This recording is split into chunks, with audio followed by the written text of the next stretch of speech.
Revolution Radio, Studio B, at 11 a.m. on Saturday for free association,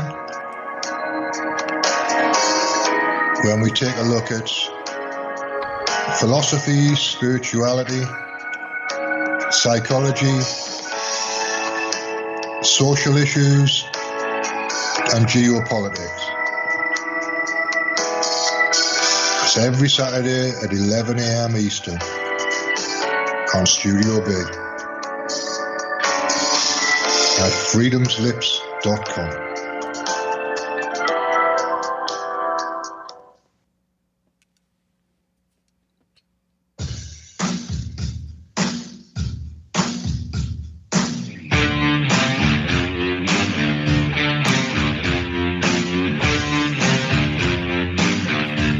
Going on here? I demand an explanation. We work for a highly funded yet unofficial government agency. An intelligence organization that fears intelligence, historically not awesome. The United States is a democratic nation. Here the people rule. We build no walls to keep them in, nor organize any system of police to keep them mute. Freedom isn't free at all. But it comes with the highest of costs. We have you, the listeners, and the hosts at Revolution Radio for allowing us to bring you a platform of free speech.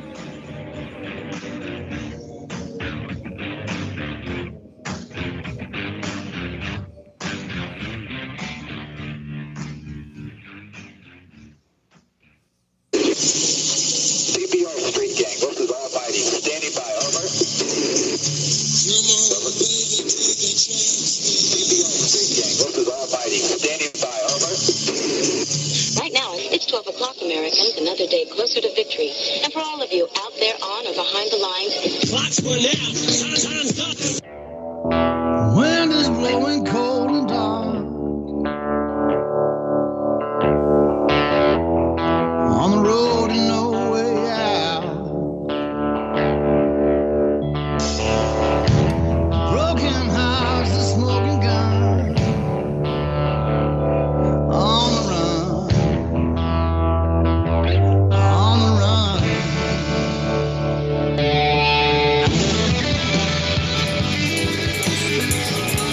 Welcome back, my friends, to the show that never ends. We're so glad you could attend. Come inside, come inside. There behind the glass stands a real blade of grass. Be careful as you pass. Move along, move along. Come inside the shot. Guaranteed to blow your head apart. Rest assured you'll get your money's worth. Really show it happened out at the RHO show. It's a dynamo. You gotta see the show. It's rock and roll. Oh, right before your eyes, we will laugh up from the skies. And he laughs until he cries. And he dies, and he dies. Come inside the show. It's about to start. Guaranteed to blow your head apart. You gotta see the show. It's a dynamo.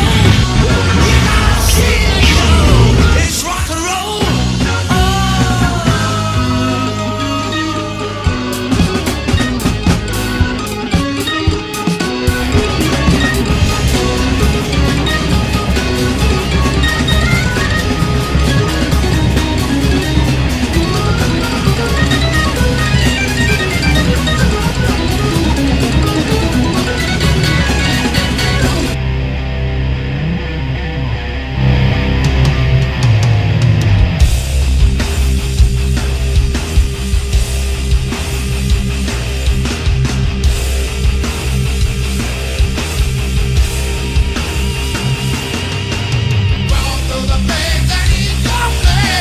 It's Friday night.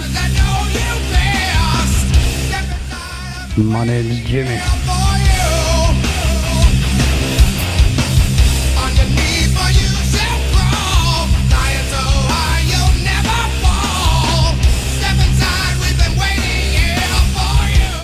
Into the microcosm is on there. Bow down, you chose your maker, never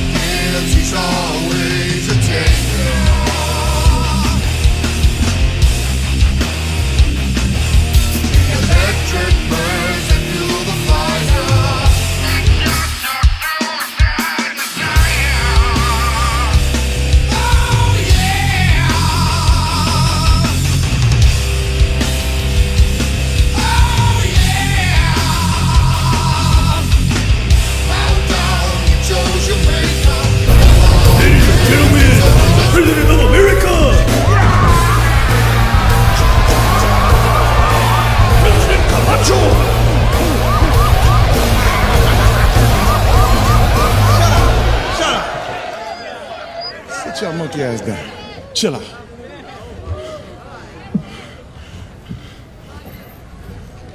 Shit. I know shit's bad right now with all that starving bullshit and the dust storms and we running out of French fries and burrito coverings. Yeah. But I got a solution. That's what you said last time, dipshit. I got a solution. You're a dick. South Carolina, what's up?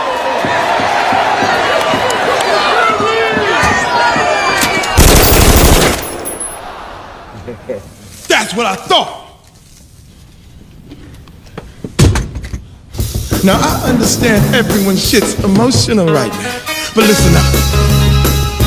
I got a 3-point plan to fix everything. Number 1, we got this guy not sure. Number 2, he's got a higher IQ than any man alive. And number 3, he's gonna fix everything.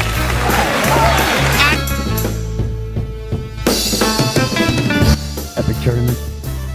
Now you're there. I'm here, man. I was enthralled by President Camacho's speech. I know. It's reminiscent of what I saw last night. It totally is, man. I was thinking it the whole time. Fuck was going on there, man? Seriously, I mean, Kid Rock, and then Hulk Hogan. No, seriously, and then the thing was when Trump came out, and you had the blinding white Trump across there in white bright lights with all these screens. I mean, literally, it reminded me of this movie right here. Totally. Idiocracy. We've reached it. I mean, you know what I'm saying? I think you do.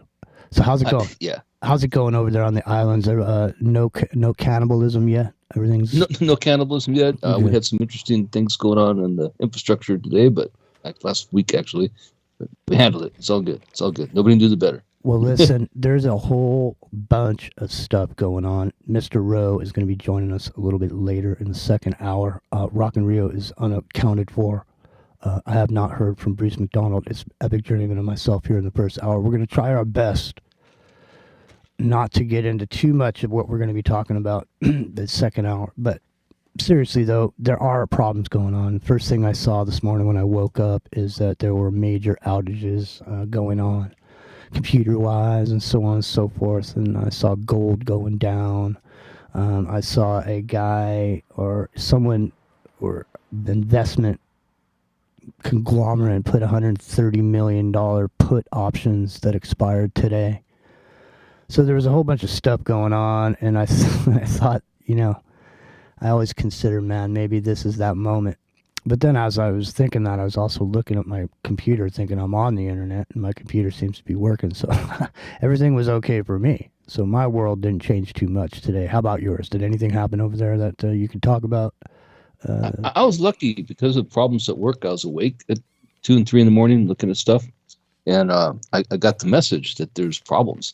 So the first thing I did was disconnect my Microsoft devices from the internet, right? So my computer, everything, right? And we're going to get too much into that today right now. But yeah, so I actually isolated everything right away. It's like a good heads up for me that I just happened to be awake. Because, yeah, if I hadn't been, you end up meeting the fate of my work computer, right? So that was good. And yeah, but, you know, but Apple wasn't affected. It was only Microsoft devices, but that's still a good chunk of the world, and it was worldwide. Yeah. Well, made me think of that movie, Leave the World Behind, the Obama-produced movie. Right. Which is about that. Yeah. Yeah, well, I mean, there's over 1 billion computers worldwide that have been affected so far. And like I say, we'll get into more detail a little bit later. But listen, it's been a nonstop barrage all week. Alex Jones now is convinced that this is the next thing that's going to happen. It's going to be this thing that's been going on today. Let me just say this. If you're going to do a security update, you wouldn't do it worldwide all at once. I mean, you'd put a region together and see how it worked. You know what I mean? Epic Journeyman. So it doesn't seem like, it seems like, I always remember Jordan Maxwell saying, no matter what you think about how stupid you think people are, he says, they're never doing something because they're stupid. They always doing something precisely and exactly the way they want. to you, it seems stupid because of the result, but to them, the result is what they wanted. So it wasn't stupid. It wasn't epic journeyman. No. It reminds me, like we're talking, this came up at work today, that don't they test these things like in the lab before they launch them? Don't they try them? Yeah, they do. Right. Exactly. They do. Right. So, they have their test bed, but everything isolated from the internet before they go launch these updates. And obviously they had to have some kind of inkling that something might happen. Right? It can't possibly have caught them by surprise. You'd think that on that level. And if they did, or if it did rather, then what does that say? Well, there's a significance to the CrowdStrike being the source of this whole Yeah. thing. You know what it is? I was going to mention that. Yeah, so go into it a little bit. So there was a little bit of CrowdStrike interference in the election in 2016, wasn't 2016. there? Yeah, yep, sure was. Let people, that's the company that got hacked that had Hillary's emails from the Russians. So they don't have a great record with that, actually, being secure. And it caught my attention right away. It's like, wait a minute, CrowdStrike, come on, right? Again, really? And there's something in the name, isn't there? In both events, if you think about it, what was it doing? It's striking the crowd. It's striking the crowd. It's affecting a bunch of people all at once. Exactly. What an interesting name, right? To choose just to happen to have those events play out the way they did. Well, I mean, the events and the interesting twists and plots in this storyline are literally the hero thing it's almost enough. And I was thinking about it earlier. I was laying in a bath and I was thinking to myself, even the most hardcore haters of Trump are turning around because of that photo and because of him coming up out of there with his fist going, fight, fight, fight. And to me, that's dangerous territory. Yeah, there's a lot of problems. The thing is, I'm just saying, it's dangerous territory when the critics now become infatuated with the seductive character that's been created. And the storyline becomes so enticing that it's, even though, like we were talking about last week, you think you mastered a problem, the problem will come at you in a different direction. It'll be dressed up different. It'll look different. It'll smell different. It's still the same heinous, evil problem that's going to drag you down. You think you're over it. It's the same thing with this. It's not, don't be infatuated with the storyline. I mean, it's like an episode, isn't it? Literally like last Saturday, the episode, And then this week, it reverberated all week. It's like a soap opera almost, isn't it? It's just going on and on. And then the thing was, I watched it. I listened to the speech, heartfelt description, personal. He said, "Oh well, I'm gonna get personal with you right now. I'm gonna tell you what happened." And I gotta say, looking at the family, the Trump family up there, did you see them? Have you seen a more photogenic? I mean, who's? Oh, it was totally staged. I've never seen The Apprentice, but I imagine that's of course exactly it's the kind staged. But no, but I mean, the family though. Did you see them? Every single one of them. They're absolutely, I mean, they're perfect, aren't they? Look at them. They got the perfect kids. The granddaughter Kai, when she came up there talking about her grandpa, on the golf course, he gets inside of her head or whatever and all this. I mean, I gotta say, it was a really good production, wasn't it? But I was still trying to figure out what was the appeal of Kid Rock? Did they bring him out thinking that, he's got the younger generation or whatever? It's not the younger generation anymore, is it? That's what I mean. It's been a long time since he was ball with a bang to bang diggity dida. Right. And Joe, he wouldn't. I'll tell you right now, Kid Rock would have never even made it. No one would have ever even heard of Kid Rock if it wasn't for Joe C. Joe C, the little person that he used to have with him, his hype man. Joe C. When Joe C died, that's when Homeboy started playing Leonard Skinner songs at his concert. Yeah, right. Doing Freebird for the 14th time in the evening. Yeah. Before we forget the photo thing, I want to point out there's some interesting things about the photographers here. And it's one of the things that got my attention at the time. We didn't have enough information at the time to go into, but so this guy, Doug Mills, that took the photo that supposedly shows the bullet going past Trump's head, right, is also the guy who shot the photo of Andy Card on 9/11 whispering into Trump's ear that the planes would just hit the World Trade Center. Same guy, same exact photographer, right? Well, that would make sense. He follows Trump around. Yeah, but he's following Bush around. Why is he not following Biden around, you know? Well, because his whole life is based around Trump. He's like, hey, I'm your photographer. $1,500 a shot. Here you go, buddy. Here's well, the shot. It's a New York Times photographer, but yeah, it's just interesting that the same guy that took the George Bush photo, right, on 9/11 when he was reading to library kids, right, not library, school kids at the time, right, and he has he's holding the My Pet Goat book upside down, and the back cover. I always thought this was significant. The back cover of that book, right, My Pet Goat, the back cover is an American flag, and when he's holding it upside down, America's upside down. Right. It always caught my attention. That's that iconic photo. He took that picture. Same guy, right? It's like that guy who was the guy who did the death certificate for Michael Jackson was the same guy who did it for Kennedy. It's like, come on, man, really? How? Right? How? It's like 50 years apart, right?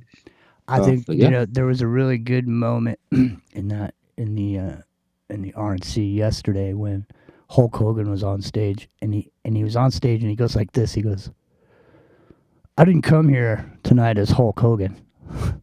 My name is whatever his name is. What is Hulk Hogan's real name? He said his real name last night. I mean, I was tripping on that a little bit because I'm sitting here thinking to myself, so like, does he have like a whole separate thing going on? It's like you see him in public and you walk up to him and you go, "Hey Hulk, what's going on?" He's like, "No." It's a nerdy voice all of a sudden. I'm not Hulk. Hello, sir. How are you doing, sir? Yeah, I'm not Hulk. What do you mean you're not? My name's Bob. Pleased to meet you, sir. It's too much, man.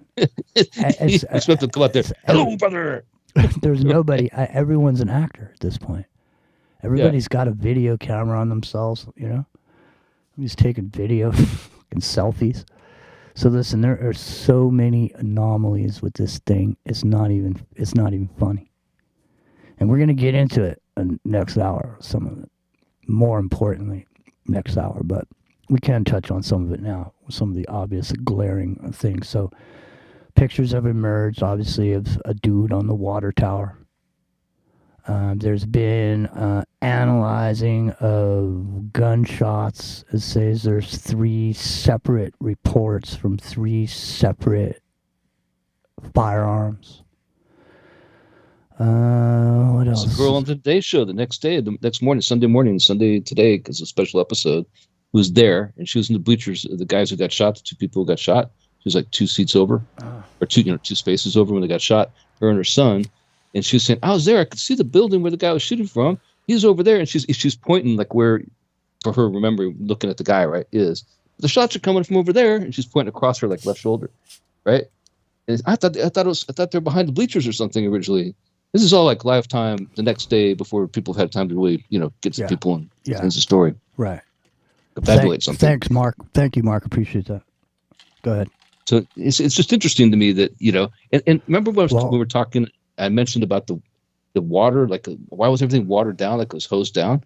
They had that stupid lift supposedly shot by a bullet that let the hydraulic oil go spitting out of the lift, the tractor with the lift on it. Right. It blows out like a fire hose, dude, like a water cannon. Now, I've been on 2 lifts that had hydraulic failures, 2 of them. One catastrophic, like this supposedly was, and it was nothing like that, dude. There was hundreds of gallons of fluid coming out of there. It wasn't just some, 10-gallon hydraulic oil or 20-gallon hydraulic oil, or even a 55-gallon drum. Hundreds of gallons. That thing was like, the spray was it was a good 8 inches, 10 inches at least around, going hundreds of feet and washing right into the bleachers where those guys were, contaminating what evidence there might have been. Okay, listen. Come on, man. Let's talk conceptually. All right. Hey, John O, what's happening? Yeah, Terry, exactly. Hi, Mike. No, I'm not Hulk. I'm Terry. I'm not Hulk. I'm Terry. Terry, sir. Nice to meet you. My name's Terry. So let's talk about things. Let's just talk about things. Circle in a circle here and talk about things just for a minute. So there, there's obviously people talking about crisis actors. Okay. So listen, make sure, when you're thinking about these things like crisis actor situations, make sure you remember that because there's a crowd, it doesn't mean every single person in the crowd is a crisis actor, but there's people in the crowd that can drive the crowd into certain scenarios based on, their movements, what they do, so on and so forth. And so I just want to point that out because there could be crisis actors in this whole thing. I don't know. I mean, at this point, you have The View calling out conspiracy theories, saying that the whole thing's fake. I mean, I'm just saying, these are what they're saying on the mainstream is what you find on the internet, what you used to find on the internet. Now all of a sudden it's okay to just say it anywhere. I mean, isn't that the whole thing? Isn't that what Alex Jones just got sued for? I mean, the same exact thing. Kind of. I mean, well, Dr. Sanjay Gupta, the famous cable news and Sunday, show doctor, neurosurgeon guy, came out just hours ago saying, hey, man, where's the medical reports? We need to see these. That kind of shot, that kind of injury, from the high velocity round, it does brain damage, even if it doesn't hit you. You do all kinds of scans, make sure the guy's okay, didn't have cognitive decline or bleeding on the brain and all the very things I was saying. You'd lose your ear, you wouldn't just have a little nick there as Band-Aid would cover up, I mean, and this is him. He did everything but say it was fake. He didn't say that. He said, we need to see the medical report. How come we haven't seen the medical reports yet? Right. No, there's no medical reports.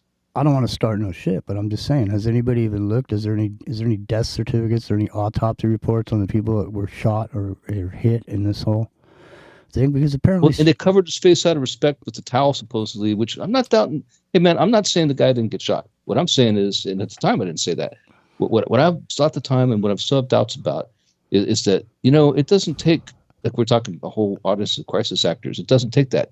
You know what it takes? It takes like 4 people. It takes the shooter being involved. It takes the person, if it's staging that whole thing. That guy could have made a contract and said, you know what, go ahead and shoot me and pay me $6 million for my family, because I'm going to die of cancer next week anyway. He didn't have to tell his family. Nobody else has to know. All right. You can do it on that level. Slow down, Sonny. We'll get into this more. We'll get into this more in the second hour, man. Don't. Yeah. I'm just saying. Yeah, I won't go too deep. There's a lot here. Now, so irrespective of what, because we're going to get into it more in the next hour. So don't take me as this. I'm saying this. I'm just putting it out there.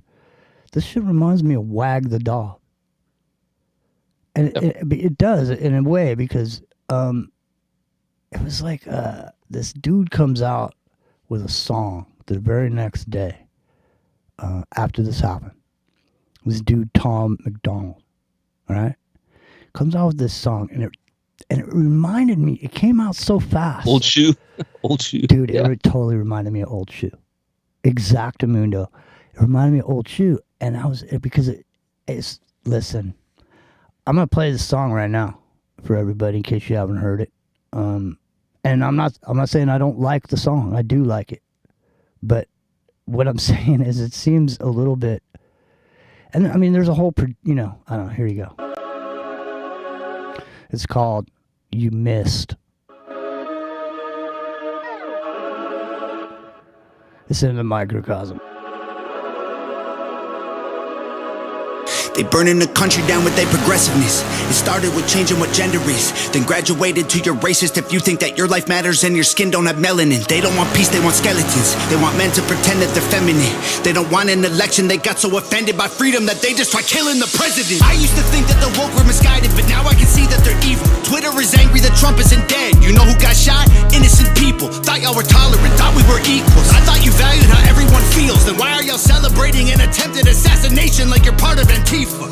Thank God the left can't aim. Thank God the right don't riot. Welcome to the home of the brave. Freedom ain't afraid of violence. You wish you was dying? Bitch, you missed. Thank God the left can't aim. Why can't we just shoot straight? Y'all are going insane. Bitch, you missed. There's no one else you can blame. Tried to lock him up in a cage. Now you trying to kill what you hate. Bitch, you missed. Told us trust the science, but it never made sense to me. Why would we put all our trust in the enemy? Millions of people are hooked on amphetamines. They're making billions on untested remedies. Borders are open to people with felonies. Biden can't stop them, he don't have the energy. Y'all wanna kill the man trying to fight for a better tomorrow by making him Kennedy? I tried to give y'all a chance, like maybe the left isn't nuts. I was wrong, cause y'all are exactly as crazy as every conservative person I know said you were all along. Wanna protest, go hard. Wanna burn flags, go off. But y'all are so triggered that you're pulling triggers at presidents. Y'all the terrorists when you're armed. Thank God the left can't aim. Thank God the right don't riot. Welcome to the home of the brave. Freedom ain't afraid of violence. You wish you was dying? Bitch, you missed. Thank God the left can't aim. Why can't we just shoot straight? Y'all are going insane. Bitch, you missed. There's no one else you can blame. Tried to lock him up in a cage. Now you trying to kill what you hate. Bitch, you missed. All the way up to the roof of his smart mouth, and then he would throw his brainy ass back in jail.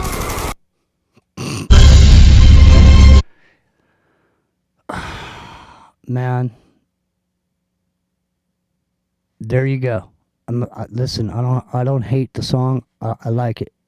I do like it. But I'm just saying, it's just like Wag the Dog, man. I'm saying, old shoe. I thought it was hilarious, man. I was laughing, dude. It's rolling.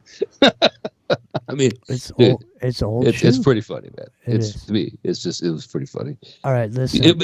Because I could just see the SNL video, with the guys, getting all exaggerated, dancing the rap kind of, arms crossed thing, yo, but you missed, with their jackets on and stuff, tattoos, and face and everything. They got some skit they're doing now called My Three Danzigs. Have you seen that? No, I haven't seen it. It's three dudes that look like Danzig driving around and getting into adventures and shit. It's into the microcosm. Don't forget, Revolution Radio is fully listener supported, so come on down and become the supporters of the free speech that you love. Seriously, Studio A, Studio B, 7 days a week. It's going on here. So come on down, become supporters. I think there's Patreon link at the top. So, revolution.radio and freedomslips.org is the thing. Now, so Biden now is in the hospital. Obviously, you know that. Yeah, Bill Maher made fun of him today, actually. Mm-hmm. Not in a bad way, just, we need to be strong in this moment of whatever. He's like laying down, he's interviewing Pete Buttigieg. It's just kind of not really mocking him, but mocking him, like come on, man, you trying to be strong in a moment of crisis. You're in a hospital bed delivering your address. Mm-hmm. I thought the best thing I heard all day. Please allow me to adjust. Sorry. Was the analogy that it's like an aging baseball pitcher, right? Who's seventh game of the World Series and pitched 8 great innings, only 3 outs left, and he's pitched 120 pitches, and that's where he's at, right? Like, hey man, don't. I know you could do it back in the day. You can't do it now. You need to step off the mound, man. That's a pretty good analogy, I thought. No matter how good he might have once been, it's not the time to be trying to, be the hero in the 7th game of the World Series in the bottom of or top of the 9th or whatever, right? 3 outs away, down by 1, up by 1, right? And they're not up by the 1, they're down, right? Yeah. So, yeah. I mean, I thought that was a good analogy. Yeah, it is. The analogies are nonstop and everlasting around here. Yeah, true enough. So listen, he signed an executive order turning all his powers over on July 9th. I'm trying to dig it up, and I can't talk to you and dig it up too because I got to dig it up. But I was showing it the other day on the show on here. And so it's basically an executive order that Biden has turned his powers over to the Department of Energy, Department of Defense, so on and so forth. And I'll dig it up. But what about that? Now, is something going to happen to Biden this weekend? Is he going to succumb to the, here? I mean, here's the thing. Is he going to succumb to his, to the COVID, you think? He didn't have to die. He could just have like the long COVID symptoms. He already couldn't walk right. He already had problems with his motor skills. He could just say, I've had a great presidency. But not with she. Here, hang on. But all kidding aside, the first lady to be told me she holds them for you. Yes, she does, but not with she and Kamala have become friends. Yeah. But all kidding aside, it's a matter of the thing. We are simpatico on our philosophy of government and simpatico on how we want to approach these issues that we're facing. And so I don't have, and when we disagree, it'll be just like, so far, it's been just like when Barack and I did. It's in private. She'll say, I think we should do A, B, C, or D. And I'll say, I like A, don't like B and C. And it's go, okay. And I told Barack, if I reach something where there's a fundamental disagreement we have based on a moral principle, I'll develop some disease and say I have to resign. I'll develop some disease and say I have to resign. We have based on a moral principle, I'll develop some disease and say I have to resign. It's a stutter. He's had a stutter his whole life, but he's obviously hitting it there because he can't hold it back anymore because he's, he's got issues, right? He's got, he's just an old. No. If Rio is here, I'd have him reverse that immediately. That's what we saw him. I'd have him reverse that immediately. Just because the stuttering is a definite sign there's something going on in reverse. But the point is that he says he's talking in reference to himself and Kamala Harris, and he's saying him and her got this relationship, that same kind of relationship that him and Barack had. And if they had a major disagreement over something politically, that he would just say he got a disease and just resign. And so now here he is. There's no way after this coronation of the new God that went on. There's no way Biden doesn't have a chance in hell of doing anything. He is dirt as far as a lot of people are concerned in the Democratic Party. They don't want him in there. They want him out. Yeah, Pelosi mentioned it too. I mean, he's been pushed by supposedly Barack, but nobody can confirm that because he wouldn't confirm that, obviously. But Pelosi and Schumer and technically, couldn't Barack Obama come back and run for president right now? I mean, no, for some reason, I thought it was like 3 consecutive terms, but no, it's just 2 total. They changed the amendment after FDR. Okay, I just wanted to make sure. But I mean, technically, he couldn't have ran for president in the first place. But so I don't see why they couldn't just make the rule for him. Just change it this one time or whatever. You know what I mean? I mean, anything's possible in this crazy world. Maybe that's a turn in the script nobody has.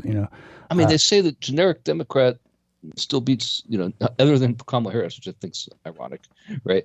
Beats Trump still, even after all this stuff, right? They haven't polled since the convention, obviously, or since the gunshot. Really, there's like one that's like marginal. It's not a real poll, I wouldn't say yet, but so we don't know. But I think what's funny about it to me is that. Go ahead. Well, it's just that they pigeonholed themselves, right? Like they have to go with Kamala because they don't pick Kamala. The black community that so much they bank on will turn on them. I mean, that's just a fact, right? It just is, right? They say so. I heard them talking about today, like the people who support that ticket. A lot of them support. If you turned on Kamala, they wouldn't support. They'd stay home. But that can't happen and still be able to win. Listen, so dude, it almost forces Kamala Harris. It doesn't matter if they stay home. Trump will. It's over. Kamala Harris. I don't know about that. Kamala Harris? No, dude. Speech last night was pretty bad. 95 minutes of nonsense, man. It was bad. He improvised through so much of it that it was untenable. It was If he bad. just said what he's supposed to, it'd been okay. It was bad. Doesn't matter, though. No one was listening. Well, no one was listening, man. They were just, all anyone was doing was staring at that white bandage on his ear. Which is saying to themselves, Jesus Christ Almighty saved Donald Trump yesterday. He moved his head. Now, Biden made a call to Trump after this happened and said, how did you move your head like that? Or why did you move your head? Or some shit like this? No, I didn't hear he said that. Yeah. It's a phone call. Yeah, it's a phone call. You moved your head like that. Or he said something about moving his head. And then all of a sudden he got COVID and they put him away. So I didn't come up with this. I didn't think this up or whatever. Somebody, Jeff Rentz was saying this. He was saying that immediately after Biden made that phone call to Trump after this happened, he said some shit on the phone and they realized that Biden was going to start spewing stuff out that he shouldn't be saying because they can't trust what he's going to say and they don't know what he's going to say, so they whisked him away. Meanwhile, all these agencies have been hard at work trying to create some sort of a clandestine background for this so-called shooter, this Crooks. We'll get more into that next hour. Yeah. I didn't realize we would so much into him specifically next hour, but yeah, for sure. There's a lot there. It just keeps getting worse. There's a lot there. Worse by the minute. Getting worse by the minute. Exactamundo. And you know what? Let me just say, this ain't the Kennedy assassination. Okay, this is the internet, man. And there's millions of people on the internet scouring every single inch of it. They are scouring the earth right now. They're looking at every single fucking frame of that video. Okay, man, let me ask you a question. I'm going to bring this to the table now because we're going to be talking about it next hour. And you're hearing it first here. Let me just say that. Man, I just got 2 words to say, brother. Deep fake. I mean, when was the last time you saw a picture of a bullet whizzing past somebody's head to prove that their ear got hit by it? No. Look, see? You can see the bullet. It's right there. Give me a... Here's the problem everybody has. My dad was a professional photographer, had a special, photographer business in Arizona and Tucson back in the day. And, took pictures of Playmates and everything else. And I can tell you what, things like f-stop and shutter speed, those old school things are important. And there's no reason on God's green earth that should be using a high-resolution camera at that kind of shutter aperture setting, right, to catch that kind of thing in great detail and still have in perfect focus, high definition, the president's face, and you can see the fabric of his his suit and everything else, and still catch the bullet going by, because just exactly frame, like we pointed out in the Golden Toad show that we did the very first night this happened. And let me just say, before we move any further and down, I want to bring up the comment thing. Don't forget. Okay, I want to bring that up. But listen, what are the odds of 2 iconic pictures being taken? 2, 1 in a billion chance that you would get that shot. And that one guy was there and this other guy gets this.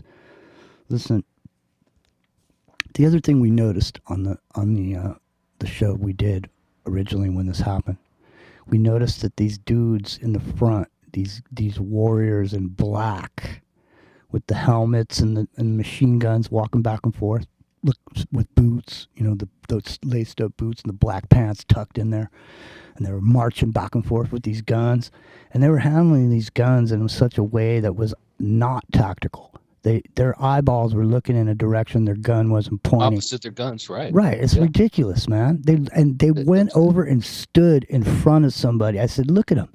He looks like he's posing. And then what happens? One of the iconic pictures of the whole event is the one where the guy walked over and posed right in front of that photographer. Am I wrong? He posed right. Why is one Secret Service girl ducking down to let a perfect shot at it could be a second shooter, right, at Trump, right, and right under the flag, perfectly highlighted with the light perfect behind it. They've already set that and taken that shot a million times before because they have, right. And raise his fist exactly right then and get this capture the right light and the whole 9 yards. It can't be, man. It just can't. It just can't. Then if it video, is, it's the luckiest person on the freaking planet. There's video of this so-called secret service agent, that draws their weapon. Okay, the weapon has now been drawn out of the leather holster that resides on the hip under the jacket. They're thick, unforgiving holsters. Okay, it's not like floppy leather. When you're sticking your weapon into that holster, you got to jam it in there, don't you? You can't flop around with it, can you? No. But there's a video of this so-called Secret Service agent who drew their weapon, and it looked like it would have been the first time that person ever pulled out a weapon out of that holster. And what I thought immediately was it was an actor using a prop that they weren't used to, because she couldn't get it back to go in there. She couldn't get it back in. She kept trying to put it back in. She kept trying to put it, and then she couldn't. You know what I mean? So there's a lot of this kind of shit that just. Well, and I got a question. So here's the question that came immediately to mind, and I'm not being discriminatory in any way. As a Secret Service, part of the application is you have to be a certain height and frame, because part of your job is to take a bullet for the president, right? You don't let 4.5 foot tall men be the body man of the president in a situation like that, because they're not a big enough. The target's too small. Somebody could shoot over their head, right? Literally. No. So what are all these women doing right in front of them in that iconic picture, right? Where there's a solid straight on shot. You could shoot him again 5 times in that frame. You know what I mean? What the hell? I mean, come on, man. It's almost like when you have the picture you take in a crowd. That was you a have costume. All the short people up front and the taller people in the back. Exactly. They frame it that way. That's you know a costume, dude. That was a costume, and that was a prop. I mean, to me, it's ridiculous. It doesn't. There's no. Let me ask you a question. I'm just saying. I'm just asking questions. Okay. Why would you let Trump stick his pumpkin head back up out of there after someone just took a shot at him? Because what? I'm just saying. How would you know if you're in a group of 9 people, right here, and you're smothering the president right now? You're all smothering him. You're going, what the fuck are we going to do? Let's get back to, we got to get to the limo, dude. Blah, blah, blah, blah. How do you know how many heads have been blown off in the outside there? Do you know every single shooter's been killed by a sniper? How the fuck do you know? Sure don't. No. So why would you let him? There's a moment in the video where they're trying to keep him from sticking his head up, and he goes, wait a minute. And that's the moment where he pushes through and puts his fist up and goes, whatever. Some people say he says fight. For 9 seconds. 9 freaking seconds, dude. 9 seconds of standing there in perfect frame to get the perfect picture and also the perfect shot off of this another shooter. Okay, so let me ask you a question. Stop right there. Stop right there. Let me ask you a question. All this information coming out about these 3 different reports from 3 different firearms, okay, are they all bullshit? Because if there's 3 people shooting, 1 guy got killed. That means there's 2 other people with rifles still. When he stuck his pumpkin head up there, why didn't he go goodbye? Well, especially if the water tower story's true, right?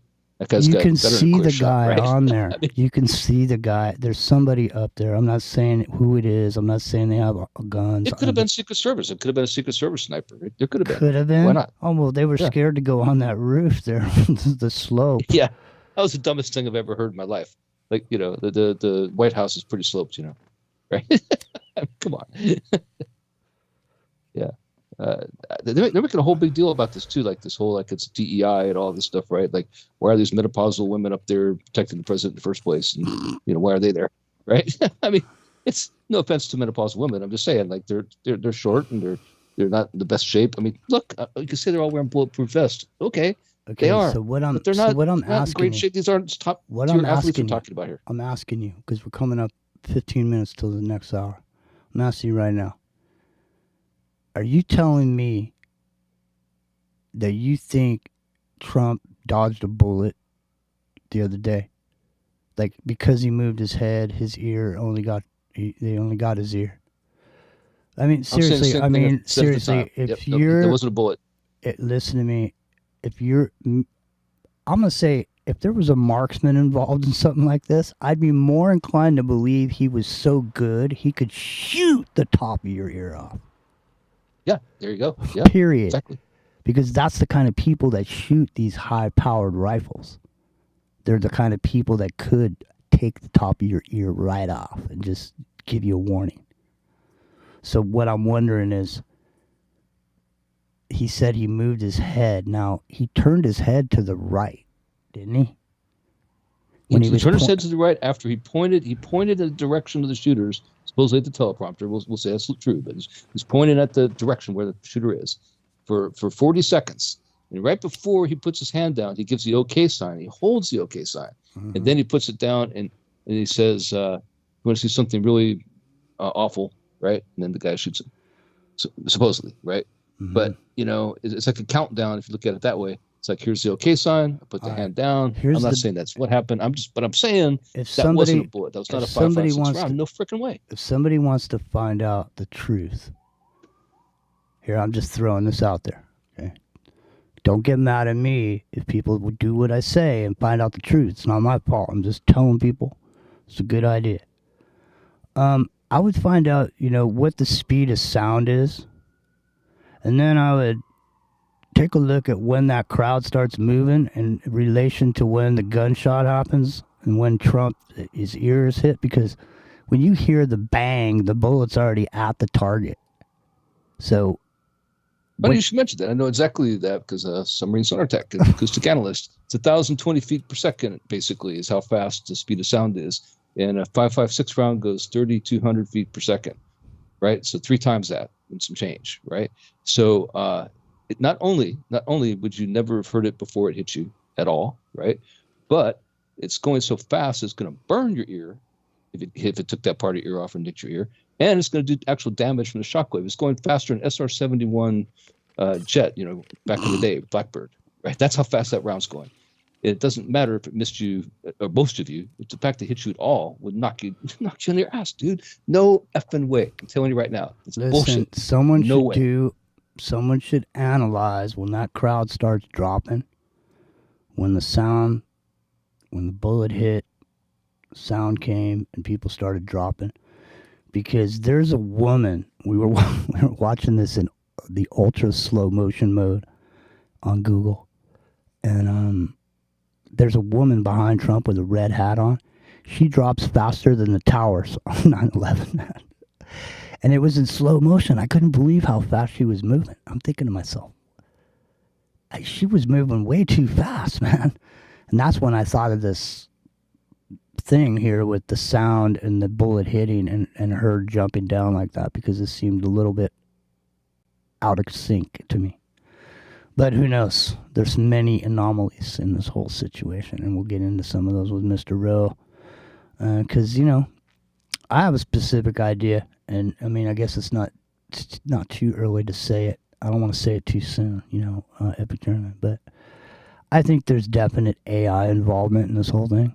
Personally, and I think that BlackRock video, I think that's an AI generated video with that perpetrator Crooks put into it. And why is his name Crooks? It's like I said on the show, right? Sam Bankman-Fried, right? There's like made up names. It's like names you make up in a script like you're gonna change later because they're too ridiculous, Mm-hmm. Yeah, the crook who shoots him is named Crooks, and then the guy who rips off the banks with the Bitcoin, his name's Bankman Fried. We'll call him Fried. It's like, come on, man. I mean, you're supposed to have an editor. You know what I mean? Listen to me. I mean, at this point, I wouldn't say that it would totally be possible to generate a whole episode like this completely and totally AI generated. Soup to nuts. Nobody was anywhere. Nobody was anywhere. There were no. There was no people. There were no bleachers. There isn't a fireman. There's no water tower. There's none of that shit. Doesn't Peter exist. Thiel. Yeah, Dude. Exactly. I mean, talking. That's the guy who financed J.D. Vance and is deeply involved with this. We'll talk about this second after the show.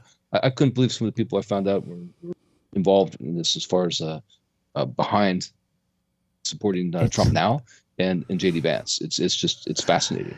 So people always talk about and then some. Now this J.D. Vance, he's got a company that has holdings in a giant mRNA company. So it's interesting. So the same person that predicted, the psychic that predicted that something's going to happen to Trump in this window, that same person is predicting some sort of another pandemic sometime in the near term future. So it's interesting. Vice President pick, in reference to that. I mean, if you didn't know that, then the pick really wouldn't matter. But having that little chunk of information makes you start to wonder, maybe the script is already in, they're already shooting episodes for next year somewhere. Yeah, it's right all now. The can, right? It's on the can. Yeah, ready yeah. to be edited for next generation AI. Exactly. They're already better shading, better shadows and things. They're Less already detectable next time. Yeah, they're already shooting the inauguration right now. No, that shot with the bullet. I mean, look at it. Look at how high resolution everything is in the foreground, and look at that shot. It's not possible, dude. It's not. It just isn't. You know, Plus, I mean, now it's there's like I said, video- 1 in a million. It is possible, 1 in a million, maybe. Yeah, I guess 1 in a million. Here comes. But then, where's the blood spray? Where's the blood spray? Where's his cartilage? You know, Dude, listen to because me. that's going a lot slower than that bullet. You know what I mean? There's going to be the spray of the fluid as it went through his ear, whatever's left of his ear at the time, right? Come on, man. We're supposed to be. Everything else is a perfect focus, but somehow that got missed. In his- Just missed all that. In his little speech thing where he told his personal story, the part where he said, "I was down there, and blood was gushing everywhere, and I I'm laughing too. No blood. and I We fought put it out live. I fought my way up, and I made it to the top." You know, it was an emotional. It's like Commander McBride, but with a little more emotion. Take it on the Zero Gundy tribe as he's going across the Tibetan Listen, Alps. there's Himalayas. listen to me. There is a million of these cell phone videos coming out now. Okay, and here's the thing. Now, I'd like to invite the audience, if you're listening now, here now, I'd like to invite you to go on the YouTube and just type in evidence of revision. And there is a series of events that happened, and they basically take all these witnesses that were there and all these testimonies that happened in the moment of some of these tragedies that we've seen over the years. And you can see how they develop a narrative and they eliminate the parts of the story that don't jive. So there's a whole bunch of people that come out right after an event and say, "Oh yeah, I saw this and I saw that." And you never hear from them again. You never see the video again because they used to film it. See? But now there's video cameras everywhere. Everybody's got a phone, everybody's got a video camera. Okay? And well-being and great, and that's good because now we get to see videos. But how do we know those videos aren't AI generated? I'm just saying there's 10 million videos now coming out with people going, "Look at, there's a guy. Look at, there's a dude. He's climbing up on the roof," and they're yelling to the cops, "Hey, there's a guy. He's climbing up the roof." They're just doing anything. You're wondering what the fuck. And then I guess there's some cops. The local cops, they weren't even responsible for doing anything except traffic control, right, on this site. And there was a command center that the guy was on top of the command center, crawling around. No, listen to this. No, you guys are not going to, literally, you're not going to believe this shit. The command center was owned by BlackRock. No. That makes sense. No, sir, and it doesn't stop there, does it? Because these cops were literally, they heard, people were saying, "There's someone on the roof." Go, no. You know, so the cops had no ladder.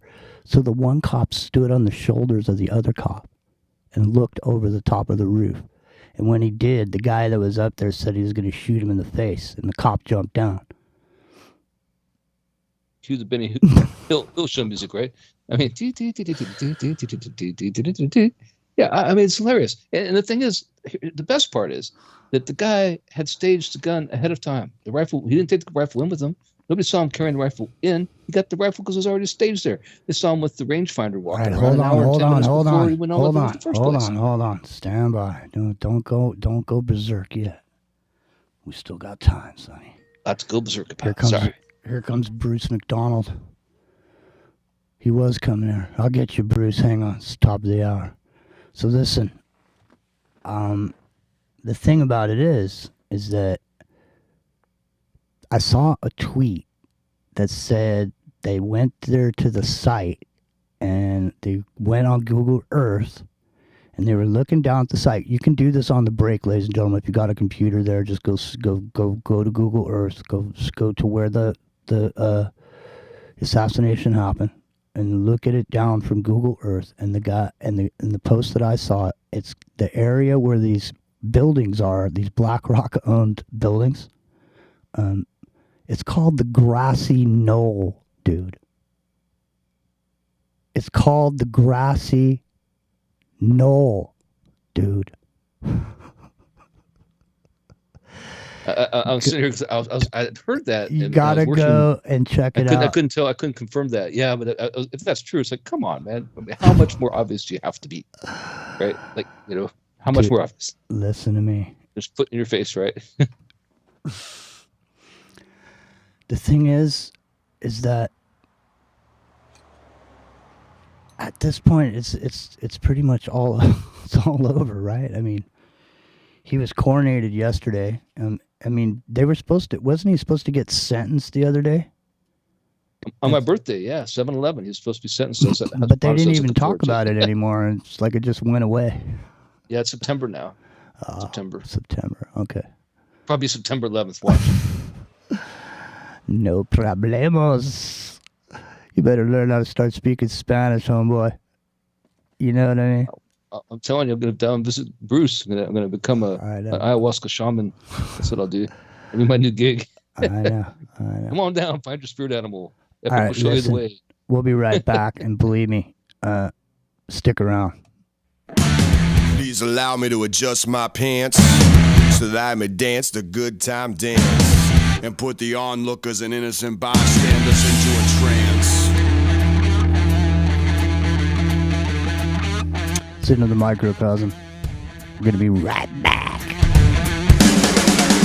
Give the sea so the swine will marry and propagate lies.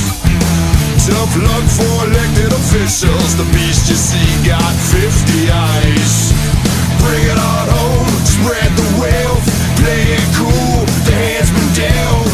Now all the odds are in our favor. Save the victory speeches for later. Streets on fire, the mob goes wild, wild, wild. Streets on fire, the mob goes wild. 21 guns, box made of pine. Letter from the government, sealed and signed, delivered Federal Express on your mother's doorsteps. 21 guns, box made of pine. Letter from the government, sealed and signed, delivered Federal Express on your mother's doorsteps.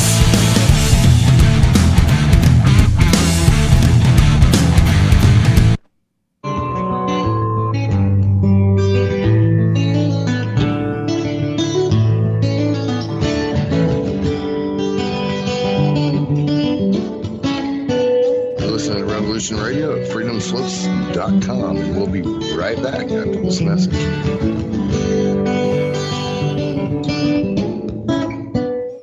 Hey everyone, it's Barbara Jean Lindsay, the Cosmic Oracle. If you have questions about your past lives or future plans, need answers from the cosmos about your love life or career, or just want to keep your finger on the pulse of the planet, check out my show, The Cosmic Oracle, here on Revolution Radio at freedomslips.com.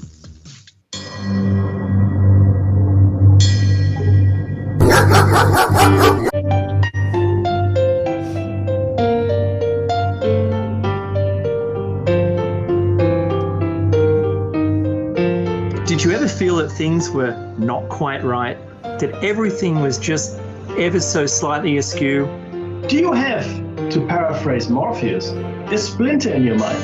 If you're interested in hearing the latest information about UFOs, the paranormal, ancient cultures and structures, monatomic elements, longevity, fantastic discoveries in science, downloaded to your brain, then tune into us. Hi, I'm Dave. And I'm Mackie. And we are Shiny Side Out, Sundays 2 to 4 a.m. Eastern. See you then. Revolution Radio, freedomslips.com. You don't need to expect us. We're already here. The secret kindergarten is here for the young children of the world. The best program on the radio for kids. Topics in the whole universe. Fairy tales, music and movement, numbers, plants, animals, fun, colors, insects. Take care and cast your ears out to catch a story from the world of other young things. Reach out, up, under, and over. Sing a song. Talk about feelings. Just remember the magic word. The magic word is no. Step on in. Saturday, 2 to 3 p.m. Eastern Time, right here on Revolution Radio.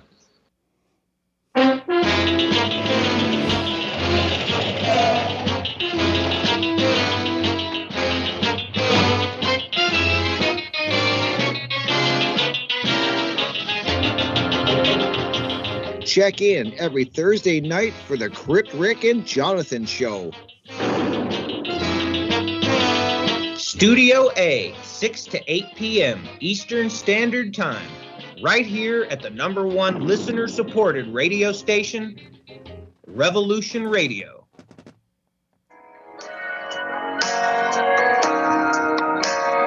Join me at Revolution Radio, Studio B, at 11 a.m. on Saturday for Free Association, when we take a look at philosophy, spirituality, psychology, social issues, and geopolitics. It's every Saturday at 11 a.m. Eastern on Studio B at freedomslips.com.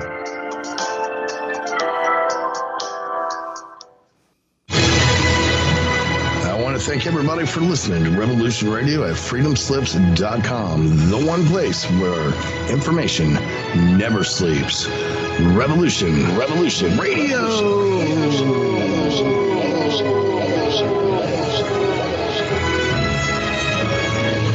All right, let's show them what we got.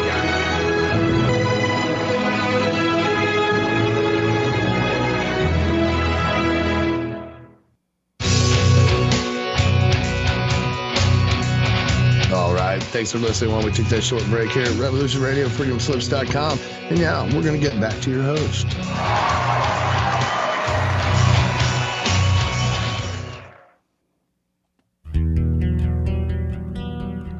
It's Friday night. Hour number 2.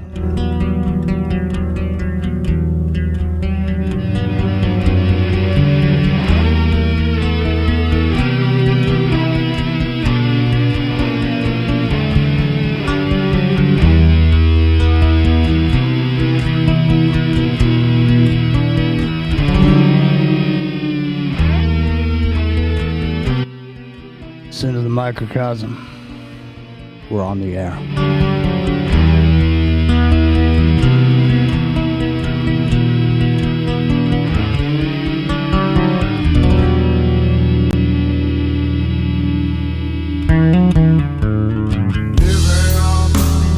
Fighting, obsessing,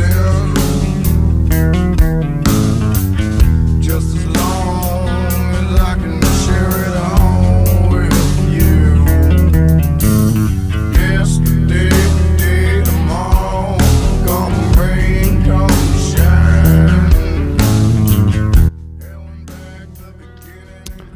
Well, let me just say. All that shines turns to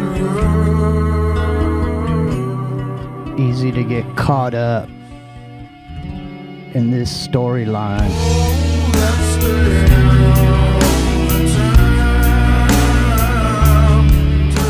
But at this point, I mean, I seriously, like we said, coming in to the break here, I hear everybody yelling about deepfake, like 6-9 months ago, but all of a sudden, there is no such thing as a deepfake in this conversation at all. And secondly, not everybody in the crowd has to be a crisis actor. There can be people that are actually there for an event, whatever the event is. Someone could be LARPing it out, playing a role. We all, some people like to play roles, Dr. Rowe. And we've been also joined by the man, the myth, the legend himself, Bruce Macdonald. So, I would have to say this is one of the juiciest events that has happened in a long time, Bruce and Dr. Rowe. Mr. Rowe, right off the bat, what do you make of this thing, man? The posing, all this. What's going on here, man? First and foremost, good evening, and thanks for having me. Happy birthday, too, by the way. Happy birthday. Yeah, it's like I've had enough of those for a lifetime, so I'm good. But yeah, you know what my kind of what I've gleaned from this, I think what we're seeing first and foremost is a faction play out between at least two factions. I actually do think that this was a legitimate attempt, and I don't go with the media story. I think it wasn't a 5.56. I think it was probably a 22 that was to bounce around inside the head a little bit. But what's more than that, there's a couple weird things. I think this was ceremonial that failed. One faction performing a ritualistic killing against the other one. Some interesting numerology is it was on 13/7, or the 13th day of the 7th month, 137, the 33rd prime number, which is also 3,030 days after that tombstone appeared in Central Park. Remember, as a sort of a grim joke, they put a Trump tombstone in Central Park and nobody knew who did it and da-da-da. Wow. And it's also 3,333 days after Beau Biden died. It's 33 weeks, 3 days after the JFK anniversary, and 3 months, 3 weeks, and 3 days before the election. Now, another interesting thing that I haven't heard yet, but maybe you're aware of, where is Maxwell Urich? Who is Maxwell Urich? I don't know. Maxwell Urich is a guy that looks a lot like the dead guy on the roof. Right. Maxwell Urich is also somebody who on Steam games, the game thing on Steam, right. His actual Steam name was Crooks. Also, yeah. Here, let me read this. Wait, hold on. Yeah. He was associated with the Ukrainian army and fought in Ukraine. He was Antifa. He was associated with the Kurds, and I have a picture of him here. He was at some people say they saw a guy, and there's a picture of him by a fence in a police uniform, which would explain maybe if the Secret Service was saying, well, that area where the roof was the local police, which should have at least Secret Service oversight in the first place, even if that was delegated. But is it possible that somebody in a police uniform could be mistaken by the locals as a Secret Service uniformed, and vice versa by the Secret Service as a local police sniper? And, because who's going to have the balls to walk through all of this? Obviously you're going to be legit, quote unquote, but he wasn't. So there's a bunch, and this Matthew Urich also had his social media on multiple Facebook and Instagram and whatnot. There was records of it, and now it's gone. Right. And he hasn't come forward. No. And listen to this. Here's the thing: is there all of a sudden this Matthew Crooks, right? He didn't have any social media presence whatsoever right after it happened. And right, now, and the lone gunman comes out of nowhere. Okay, now listen. Let's. So they have this nice little story. So there's a lot of convolution, which in and of itself is a huge red flag. Let's ask this question. Let's consider somewhere on Earth there's an individual thinking this. You're telling me there's somebody thinking that they could somehow go to an event like this, a young man. Go to a 20-year-old, go to a place like this with some sort of gun. Alone, listen to this. I'll go there, sneak in there. Somehow you're going to sneak in. And somehow you're going to get yourself a ladder and climb up on the side of this building. And climb up on there, and somehow you're going to do this deed and get away with it? No. There's nobody that thinks that. The only person that's thinking that is the person that's been told they're going to get away with it. Yeah, we're going to give you an opening. Here comes Maxwell Urich. Okay, so simultaneously, other media sources have pointed to Maxwell Urich, a 30-year-old left-wing extremist from Perry South, as the shooter. Urich, who has a history of violent protests and clashes with the law enforcement, including a guilty plea for a police altercation during an anti-Trump protest in 2016. He has been a prominent figure in various demonstrations across the country. So when you see this picture, which I'm trying to get up here on YouTube, but when you see this picture, this dude's lips are parted in his picture, this close-up picture of him. His lips are parted. And you can see that through his lips, you can see that this dude has some teeth that are missing. And that dude on the roof with his head blown off, he had a bunch of teeth missing, didn't he? I can actually send you multiple comparisons if you'd like. I have a whole bunch. If you give me a moment, I can forward those. When it shows the ears and the this and that, and it compares it with the other guy too, the Crooks guy. Okay. Now I'm leaning towards this Crooks being one of these AI generated people that are just generated out of nobody. They just make a face and a person. I'm leaning towards that because that would be a dead end for anybody. He's dead, so there's no reason anyone's going to be looking at it. That kind of thing. I mean, we're just playing. What was the name of that game? Epic Journeyman with the candlesticks and the butler and the Clue. I think Professor. Professor Plum did it with Miss Scarlet in the library. Right. I mean, yeah. Exactly. Pixie sticks. Exactly. No, seriously though. So Bruce Macdonald, what's your take now? You're over there, safe and sound. Mr. Rowe and I, we're over here. We're even Epic Journeyman's reachable, but you up there on the cloud, on the mountain. What's your take on all this? When I first entered, somebody, I think before we went to break, somebody was talking about factional infighting. I think it's something along those lines. Yeah. Mm-hmm. There's an element of farce to this, and there's an element of reality. I mean, these things are so hard to read now, not just because we've, abandoned simply what's right in front of us and just being logical about things. It's just this, everybody begins to project things, which is the worst thing you can do on a circumstantial analysis, right? If you have any doubt about what I'm saying, go and watch all 4 seasons of BBC Sherlock again. You'll get it pretty quick. Well, hey, Bruce. You just, what is it just in itself? I mean, I don't know. The whole thing is so weird. The tilting of the head, the messianic narrative. Bruce. So... Yeah, go ahead. No, I'm just saying, it's the thing about this whole thing is this, that if it's real or it isn't real, what is the reason for the promotion of Trump into this position where everybody, we're literally Zuckerberg, quote unquote, said he's never seen such a badass or something.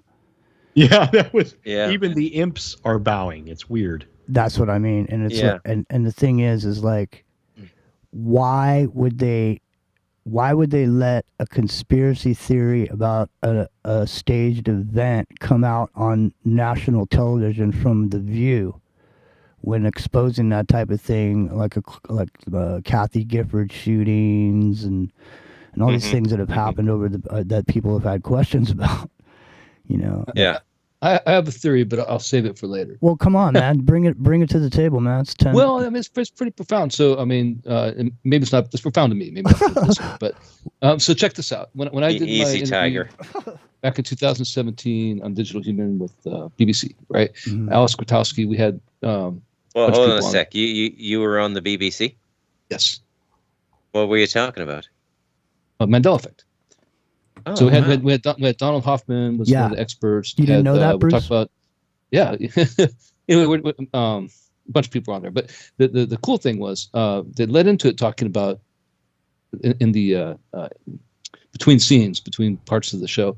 The segue was talking about just recently an article Elon Musk had published, talking about how, and you might be familiar with this article, that there's only 1 in a million chance that we are not living in a simulation. If you recall, this is a 2016 December article, and this is recorded in spring of 2017. So it's right in there. So I think Epic, he actually said billion, not million. Yeah, you might be correct. And so the reason I'm tying this in is because all the people who are involved, all of a sudden, that are suddenly supporting Trump, are these same people that were the Stanford graduates and the AI people at the frontiers of AI. Right. Yeah. That so we're talking about Peter Thiel, PayPal people. Peter Thiel, Elon Musk. Oddly enough, I couldn't believe that Palmer Luckey of all people is now into drones. The guy who invented the Oculus Rift. His sister married Matt Gaetz. He's involved in this now as a political contributor to this campaign. All these people, what do they want? And now Zuckerberg, who's running his AI program. So OpenAI is Musk and Sam Altman, right? And they trained it on Reddit. It's OpenAI. And what do they want? They want, you think, well, they just want unlimited access to artificial intelligence because the next administration will be the one that makes the rules for artificial intelligence. But what if it's not? What if it's that 1 in a billion chance for not living in a simulation? Because what Musk said in that article I found striking was, and he wants to find a way to break us out. That we're living in a simulation, and we're trying to find a way to break us out. What better way to break us out of a simulation than make improbable things that everybody questions? See, all of a sudden, all these things are like a clue that, as we talked about the board game, that all of a sudden, all these things like Sam Bankman-Fried, really, I'm with you. Crooks, the guy's name's Crook, so all these things, right? All these improbable things that can't possibly be real are proposed and demonstrated to us to be real, and we have that question, that Epic, doubt. I gotta say, when you teed this up with "this is profound," I thought you were being pompous, but this is actually profound. Well, thank you. Is the simulation flat or round? Yeah, it's definitely, well, the one we brought to the table a couple weeks ago with this idea that they showed they said Google had made a map of the Earth and had made a 3D model of the Earth, and the one they were showing in the video was round, so it was a globe floating in space. It was floating in this giant room, and everybody on Earth was in it, and we were in it, and you're in it, and everyone's in it, and it was saying that internal memories are changeable, but external memories, the things that hold the universe together, are effervescent and everywhere. Epic German. So you were talking about this back when you were talking about the Mandela effect on the BBC. You were talking about No, Alice Grotowski is a presenter for the BBC for Digital Human Channel 4, and she used it in her segue. She brought up that article, and the conversation, such as it was talking about the two things, like how one is about the multiverse, right? And that's one explanation. And Donald Hoffman was talking about how, and Nick Bostrom was, I recommended him, and he was interviewed for the show. He wasn't on the show directly live time. I was interviewed by PBS Studios, so I was at PBS. But so he brought on later. But he proposed simulation theory. It's basically based on what Philip K. Dick was saying at that 1979, I believe it was, Paris conference. It's quoted so often.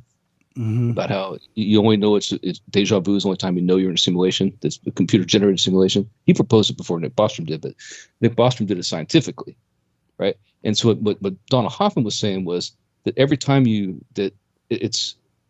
bring up something from your memory, you recreate it, and every time you recreate it, there's something new or subtly different, and that because you create it new every time you bring it up from memory, that memory itself is not a reliable source, right? Because you create it every time that you recollect it. Yeah, and people have a greatest hits, whatever. They have their memories that they have. They constantly reiterate those memories to whoever they meet, Yeah, it was an interesting conversation, I thought. I mean, that show came out really well, I thought. Yeah. Not just because I was on it. I just thought it came out well. Well, I thought the show we were talking about here a couple weeks ago came out too. It was talking about your identity and how you get into this rut about who you are in this reality. And you just play that out.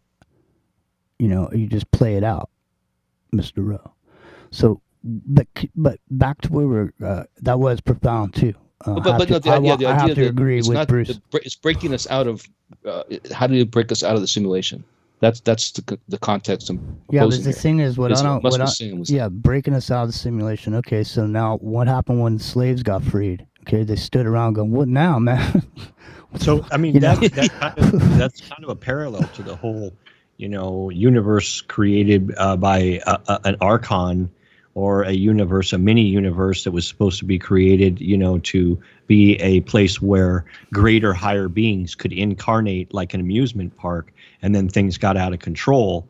And now the keepers of this reality have us imprisoned here, and we recycle over and over again.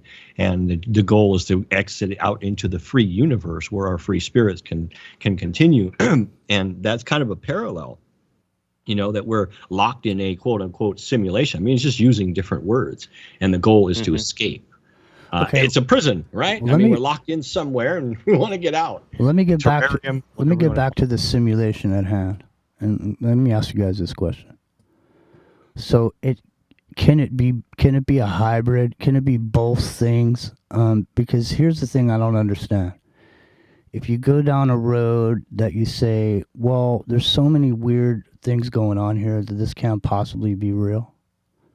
That he didn't get his ear shot. The whole thing, he went down, he had a blood pellet or whatever, it was a squib or whatever.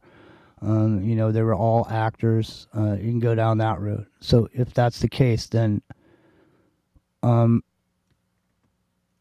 would there? I mean, there's 3 shooters. There's 3 different sounds from 3 different weapons. It doesn't make sense. So it can't be both things. So it's either real and there was 3 people there, 2 other shooters and the shooter and the patsy shooter. The guy they're gonna blame, and the other 2 guys. There's 2 snipers firing back, right? So we got there, but we can hear that clearly in the foreground. Like you can tell the difference. The distant sounding shots, even though it's only 400 feet away, sound different. So it took with the report afterwards, it could echo. It was farther away, and it's bouncing off the bleachers. Probably that's the sound you hear. As it first starts going off. And then the other one's like crack, crack, crack, crack, crack, and that's the snipers firing back. Can any of us really conclusively rule out divine intervention? I know, it sounds, I mean, I kind of like, double take on it, but hey, if we're talking simulations, I mean, divine intervention is not so far off the mark either, right? I mean, or just plain old fate, like the guy was damn lucky. Like in Pulp. Oh, he's the luckiest man on the planet. Like in Pulp Fiction. In Pulp Fiction. Exactly, like Pulp Fiction. Yeah. So no, but here's the other thing. So so now let's go back. So let's say it's real. It's 3 shooters. Okay, where's the forensics? Where's all the bullets from all these guns? There's a medical report. Yeah, exactly. Well, why is there no medical report from Trump yet? Let me ask you a question. Probably something that may be coming. I mean, it's only been like 10 days or something like that. I don't know, man. How long do you let people mill around in a crime scene? Because I mean, after that, I'm just saying there was the supposed guy with his head, the fire guy or whatever. He's laying on the bleachers, and the people all around him in the bleachers, they're like slowly looking for their blankets and. Yeah, I got footage of. I got long footage of that, and when they carried him away and stuff, and it's uncensored, and you could see the people are not just lounging around; they're genuinely confused, like what the hell just happened, and then. There's some people trying to figure out what to do, and then they start calling over. They're like, we got somebody shot. Come here. We got somebody shot. And then there's like one guy, he's standing there like looking at the blood on him that just splattered all over. And like you can see the expression on his face. Like they can't believe what just happened. Some people are in shock. And then the cops are there. They show up, and people are just trying to figure out like, holy shit, did this just happen? You can tell people are trying to process this, which is interesting because they didn't run like a lot of places. You hear a couple gunshots, everybody's and that's what actually Trump was saying, that the crowd didn't even run. Mm-hmm. Now I know you could say, well, the crowd were all actors, but I don't think the entire crowd was actors like this. I mean, this is just my opinion. I think we saw an attempt by a rival faction trying to change the course of things. But we got the convolution of like, oh, we got this crooks guy with this photograph of some guy that nobody even knows anything about, and then there's like the guy that was dressed up like a cop. So yeah, I think that Trump's inner circle definitely didn't know that this was going to happen, but the Secret Service folks and all that shit, yeah, total setup. And now who's going to investigate the crime scene? The FBI. Well, what's great about this too, like the thing that caught my attention right away was that he didn't have the rifle with him. It was already planted. I mean, not planted. It was already there. He already staged it. He'd been there a couple of days before. He already left. The rifle was already there, but he somehow bought the ammo on. They have these receipts, right? He bought the ammo on the way to the event. That was in the bag. Not only that, but he supposedly bought the ladder on the way. Now they made a big deal about, well, okay, he didn't see him with the gun because he left the gun there ahead of time. He didn't see some dude walking around with a ladder across the field going to the building. Come the F on, man. How are we supposed to believe that? Like, that is the dumbest thing. Next to the sloped roof is why I didn't put a secret. Well, now here's the guy dressed in a police uniform, and I think it's a Secret Service uniform. Uniformed Secret Service. So local police are not going to know who he is, and they're probably not going to question this guy if the Secret Service is not questioning him. So if there's some agents that are junior agents with some seniors that are in charge that are letting this happen, facilitating that one guy that's dressed like us is going to be doing stuff, then he's going to be able to float right on through there. Okay, man. And nobody else is going to pay much this. attention to him. The public's not going to pay attention because he's just another uniformed Secret Service guy. Don't make eye contact with those guys. I'm back to this, okay? You didn't hit him. You only got his ear. You killed the guy, but there's still 2 other guys that everybody says are there. Why didn't they take the other shot and take him out? That's what I'm saying. Or maybe it was like they tried and it failed, and instantly it was like, okay, abort. So the other guys are running. So the minute that other guy's head gets blown off, that's the signal for these guys to go. Yeah, get it. We failed. Abort mission. Yeah, abort mission. So, yeah. Time to go. Well, I'm curious what Bruce has to say about this, because before he came on, shut it down. Go ahead. Before you guys came on, one of the things I proposed was, because we talked about this last week, Dr. Rowe. We were talking with Bruce on in Rio when it first happened on Saturday, and we're saying, well, how many people would have to be involved, right? Like if it was staged in some way, how many people would have to know? And I've been thinking about it ever since. And the number I came up with, it may be wrong, but it was 4. You need 4 people. You need the person who's firing the rifle, right? So then now you have 3 other people. That's all it takes. It takes the 2 Secret Service agents to duck and stuff at the time need to be in on it, right? Basically, you need. And what about this one? The darkest one of all. I mean, it's the darkest thing possible. Is it the guy who did get shot? It really did get shot. Was a sacrificial lamb. They paid his family right ahead of time. They say, hey, we're gonna give you $6 million. I'll take a bullet for Trump. I'm gonna die of cancer in a week or whatever. Go ahead and shoot me. Not saying that's what happened. I'm just saying, right? It's something like that. Like he definitely he look at his the storyline of this character in this scenario says that he was somebody who was an anti-Trump person. He was violent, so on and so forth. So if he was in fact that person, and he was in fact on a short list of potential, they just come up to this dude, start working him over. Hey, listen, we're gonna do this. This goes back to the AI thing, right? Like the AI could actually pick the guy out, filter stuff to his social media, propagate all this stuff directly to his brain, basically, essentially, right. to nudge and nudge and nudge and nudge to do it, and then be approached like, hey, we're going to give you this shot. Are you in? This whole scenario could have just been, put the question in on one end, and the card comes out of the other end, and say, this is what you do. If you do this, all this will happen as a result of it. And as you can see, I'll tell you right now, my mom said that after it happened, when she seen my mom does not like Trump, but when she saw him, she said he looked different. And a lot of people say he looks different.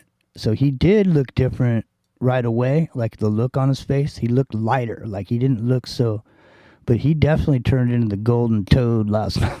You know what I noticed? Yeah. One thing I noticed is when Millennia came out, they had like this fairy tale music. Yeah, totally.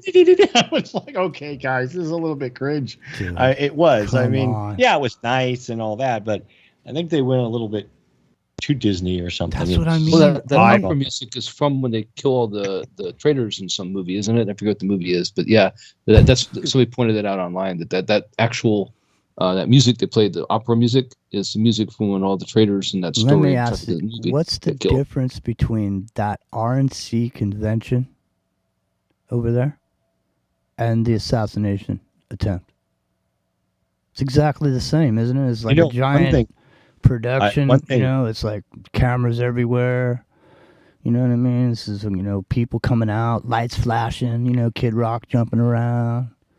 One thing I noticed though, there's there's a lot of people that not just people, but I guess minions, you could say, because groups and foundations or whatever, or companies that all of a sudden are like behind Trump. Like beforehand, it was like, oh, anybody but Trump and this and that. And now, like I said earlier, to use a metaphor, the imps are bowing. We hate this guy. Okay. We recognize you now, leader. That's what I mean. Like they've been subjugated. Even the hardest core haters have now been infatuated with this storyline. This seductive character. Listen, man, this seductive character has become so seductive. It's even sucked in all the people in the middle. Everybody's going. I'm just kind of standing at the sidelines, now.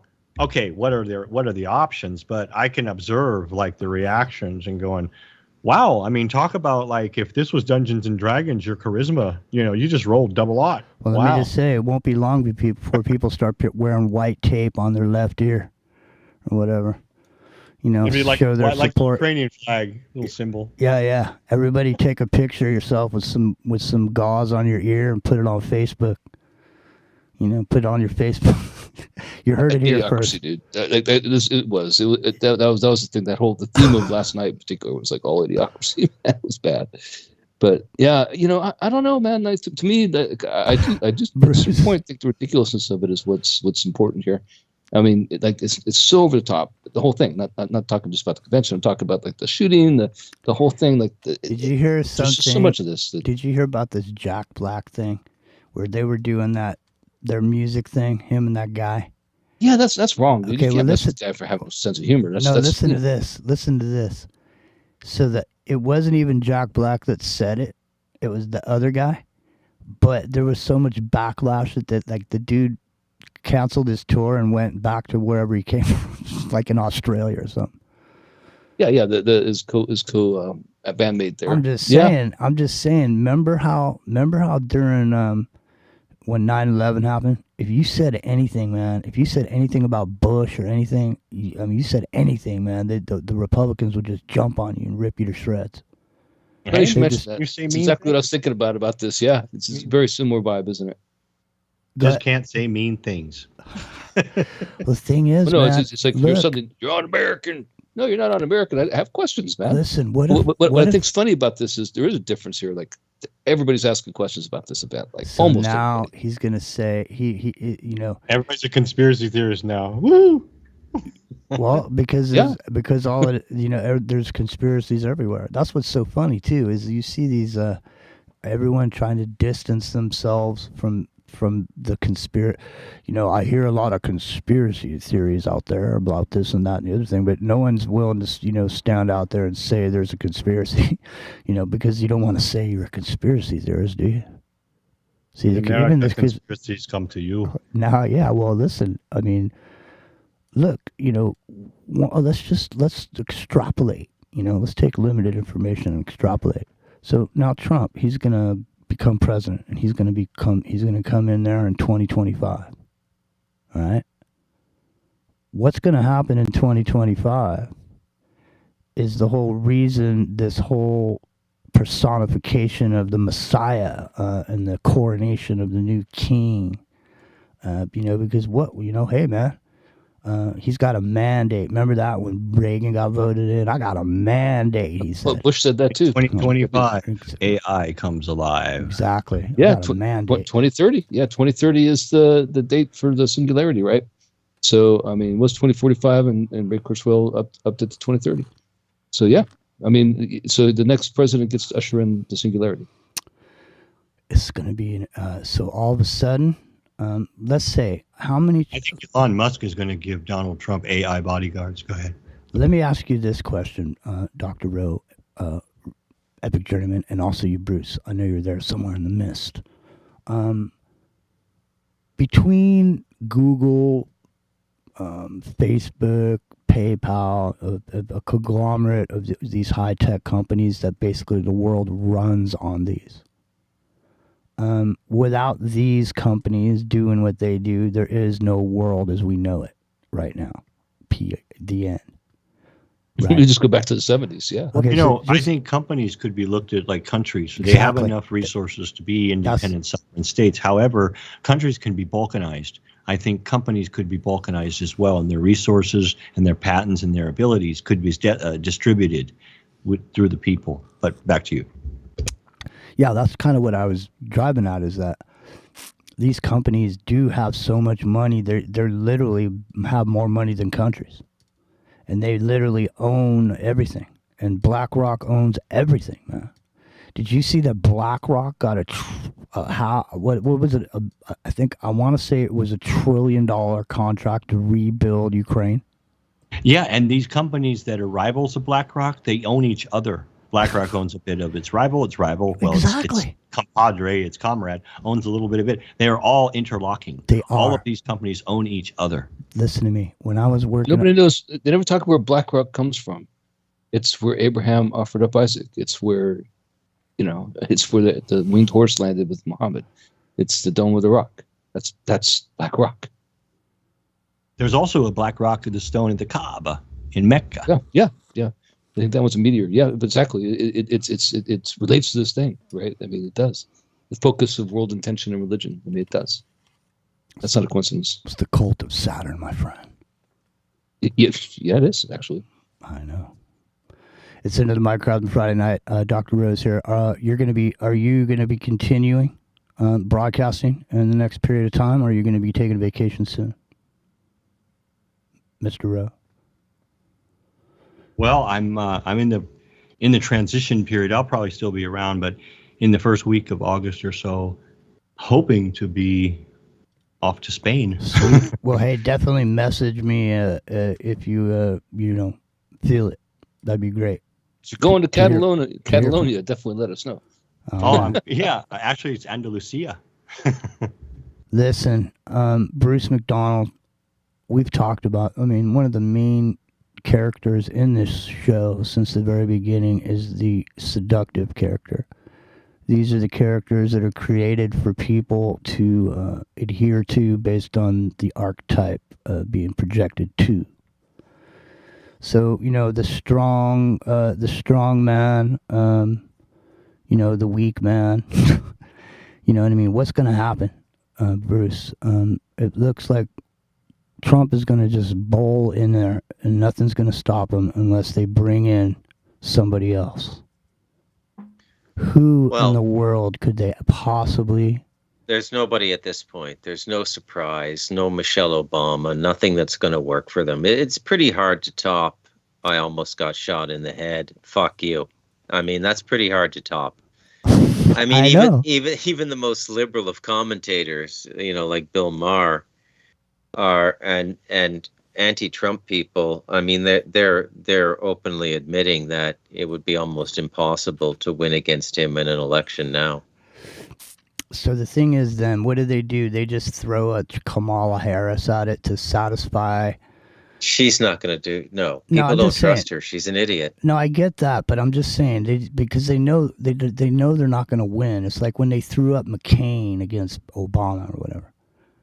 You know what I mean? Yeah. McCain wasn't going to win, but he was going to be out there saying a bunch of doing stuff or whatever. Yeah. So it's the same thing. She's the thing is, like I pointed out earlier, there's an executive order signed July 9th by Joe Biden turning over the powers of the presidency of the United States of America over to the Department of Energy, the Department of Defense. I can't pull it up and talk to you guys at the same time.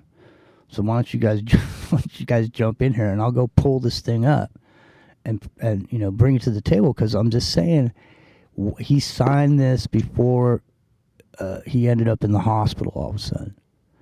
And then we played the clip earlier when he said, he told Barack if we ever had a political, disagreement or whatever, that he just get a disease and, go away or whatever. It's his third time with COVID. It might be his fourth, actually. It's definitely his third for sure, at least.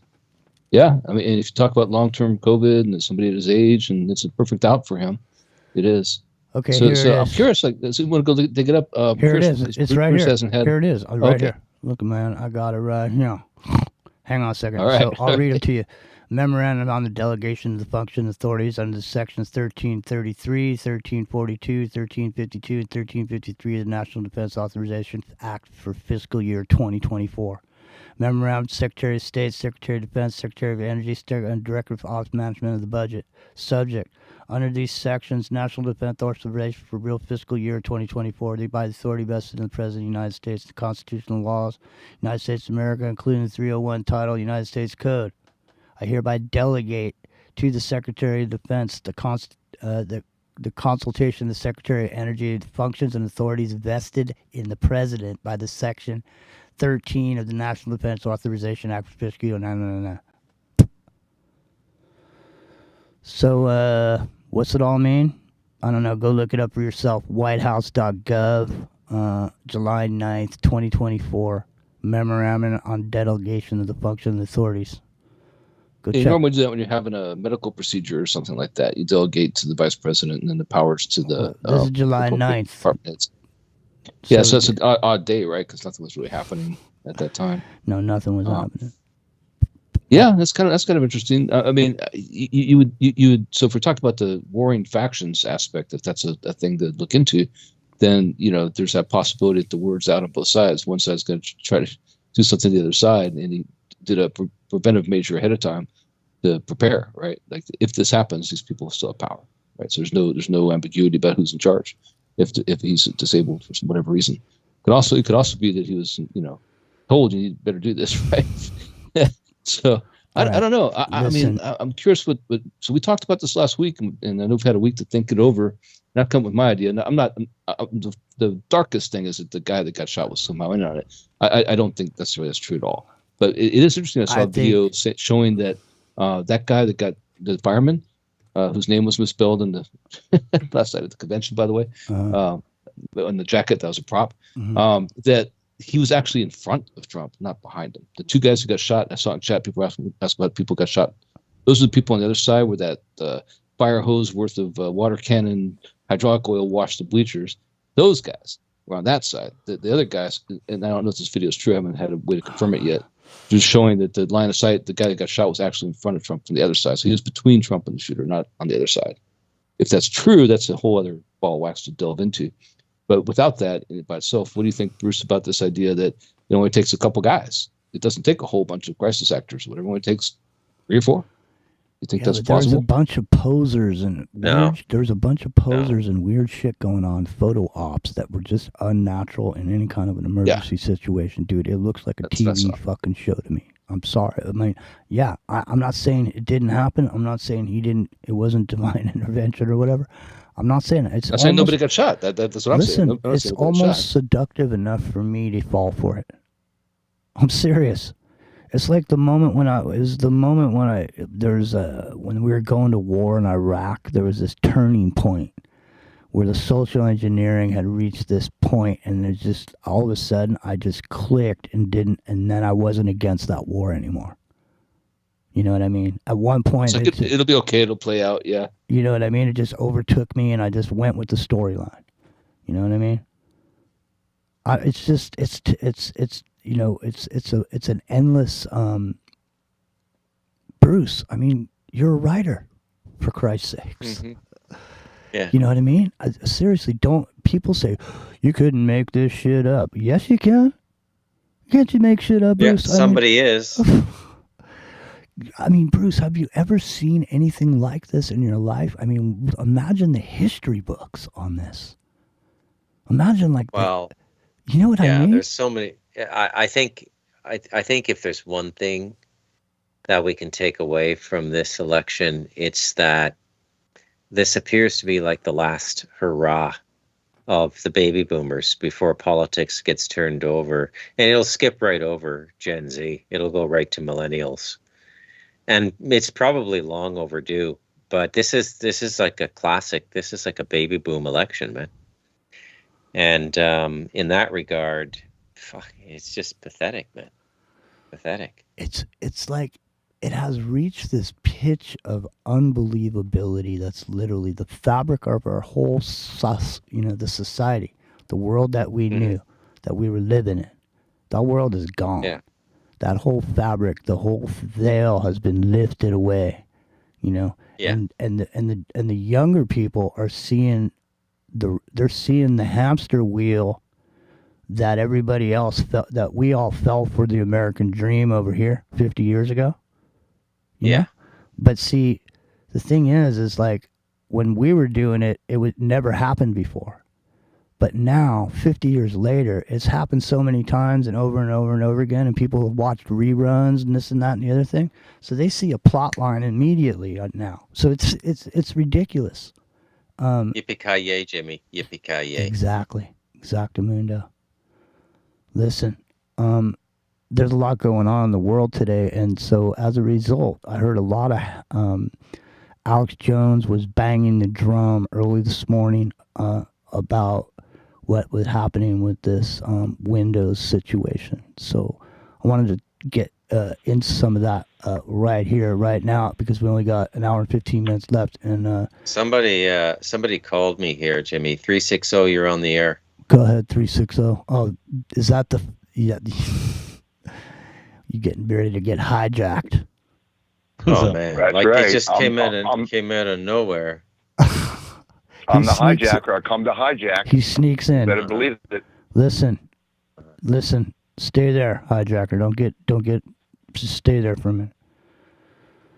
I got some good stuff for you. Okay. I got good stuff. Now, are you still, because we're about to shift gears into this technology thing. So if you're still on the golden toad, we can stay here for a bit. We got 15 more minutes till the top of the hour. We can get into the computer stuff then. So come on in. Let us hear what you have to say, my man.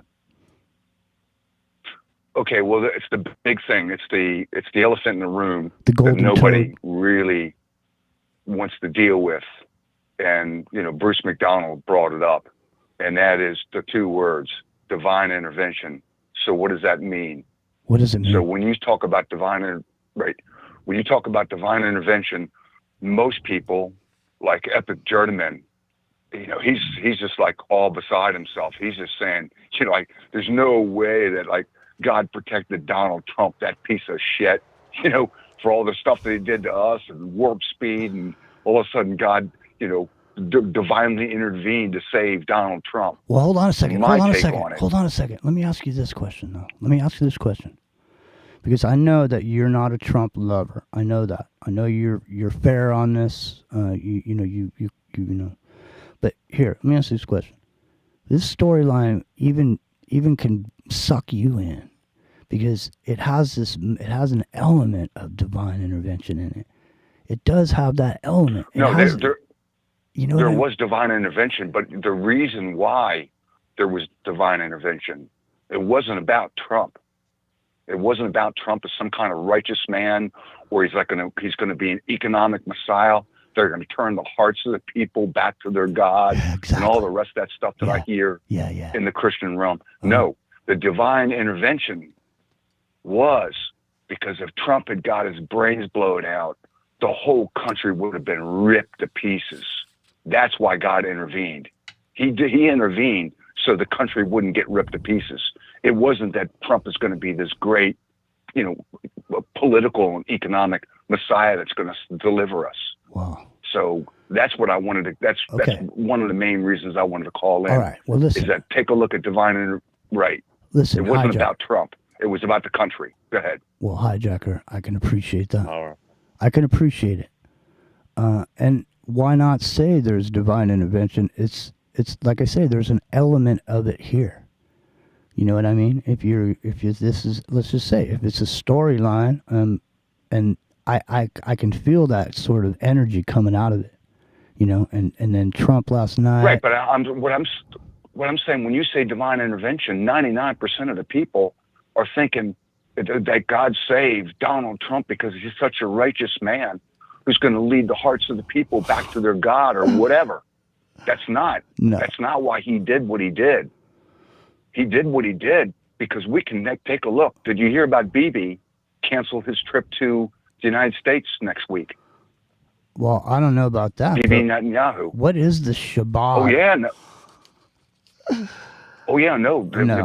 Israel's prime minister, Bibi, Israel's warrior king Netanyahu, he was supposed to be here. It was all planned out for months in advance. Okay, well, he was supposed to be here next week. So some people say he was going to provide. Let me just say, some people say the script took this twist because DJT is going to be to go over there and settle this whole thing once and for all in the Middle East. What's going on in Palestine? What people should look and see what is Trump saying about the Palestinian supporters. Oh, he said at the convention, he's like that it should be solved before he takes office, or they're gonna be sorry or something like that. Let me just say, man, I'm saying this, dude. Listen to me. There's a reason. He's a champ, man. He's a champ, Jimmy. He's already speaking like he's got it. I know. It's like Babe Ruth. I know. Well, there's a reason. Calling a homer, Jimmy. Dude, why is the opposition all of a sudden fading away? It's not because it's been settled, man. It's been settled. That's right. We're gonna forgo Operation Bluebeam. We're going with Operation Jerusalem. Right. Well, this is what I heard. You're right. This is what I actually heard. I heard that they get a chance to actually try to kill you at least once, and that for some reason in the spiritual realm, I don't know how it works, if there's some kind of agreement, like both sides got to let the other side know what they're going to do or whatever. But if they don't hit it, it's like what Mr. Rowe said. All of a sudden, the nymphs or the imps, what did you call them, Rowe? The Zuckerbergs? The imps. The imps go, right. The imps, they basically go, wow, look at that. And like that was their shot. He's got it locked up. Bruce Macdonald's right. This thing is locked. This thing is done. All the deals are being made. If you go to the deals are being made. The hands. As plain as a turtle shell. It's Friday night. It's into the microcosm. We're talking about the golden toad. I got something better than that. All right, stick around, hijacker.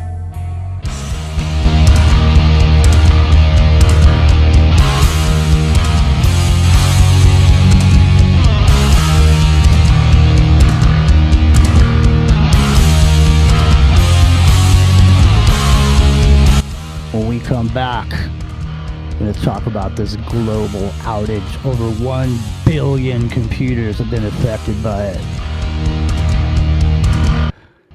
We don't even know what may or may not happen from the cascading effects.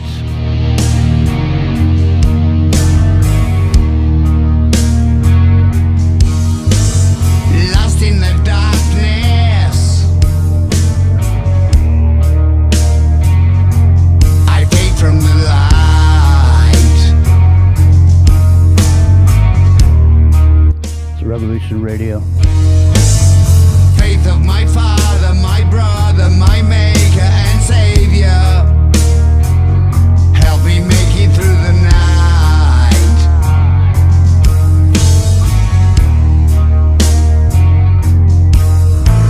Blood on my conscience and murdering mind.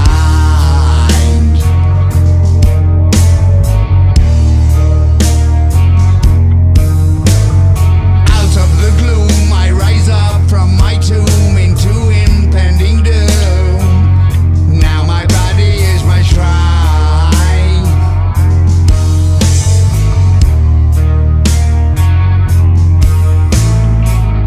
The blood runs free, the rain turns red. Give me the wine, you keep the bread.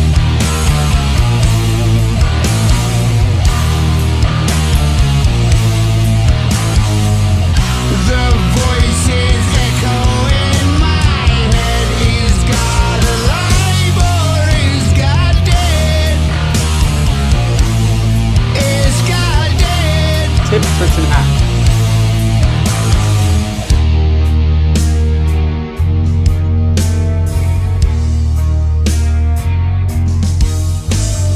Rivers of evil run through dying land.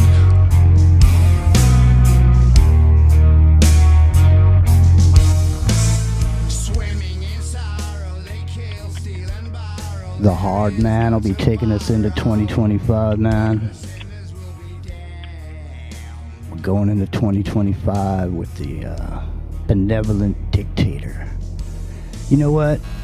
He doesn't feel so good about them guns anymore now that someone took a shot at him.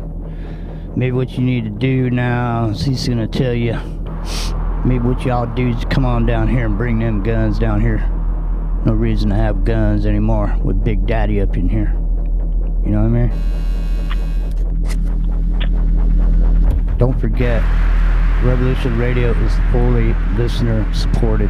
Come on down, becomes the supporters of the free speech.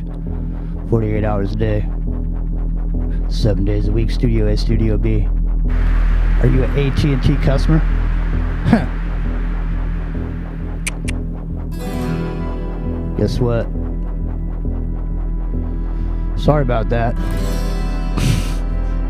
Missed it by that much.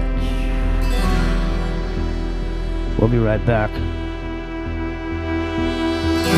Welcome, my son. Welcome to the machine.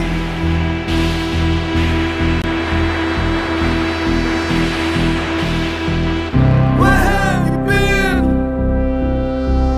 It's alright, we know where you've been.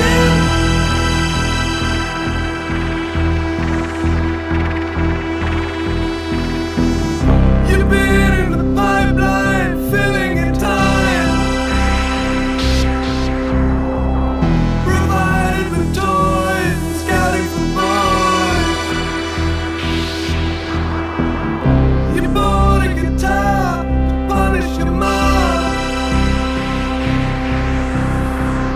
You didn't like school, and you know nobody's fool. They destroyed the world. They destroyed the world.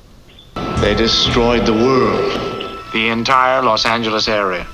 Already hospital facilities have begun to crack under the strain, and civil defense authorities state that the situation is much the same across the entire country. Martial law is now nationwide. Major cities in all parts of the country, New York, Los Angeles, report plague victims falling dead in the streets, in their homes, at their work. The first symptom appears to be severe choking, followed by immediate unconsciousness. Death occurs within minutes. Whether a state of war between China and Russia still exists is not important any longer. Our fellow countrymen are dying. The very foundations of civilization are beginning to crumble under the dread assault of that horror long feared, germ warfare. Colonel Red Channel, this is a Class 1 emergency. All civilian traffic is barred from streets and highways. Stay in your homes. Stay in your homes. Those...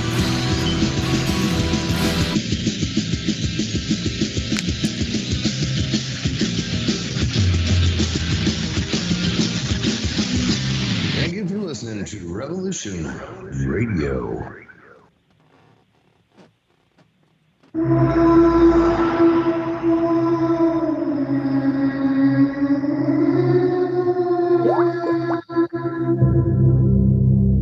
Are you interested in the paranormal, murder mystery, real natural law? Do you enjoy interviews with amazing guests? Then join Crypt Rick every Monday night, 6 p.m. Eastern Standard Time, right here on Revolution Radio. Studio A, freedomslips.com. Crypt Rick's Hybrid Thinking. Welcome to the Crypt.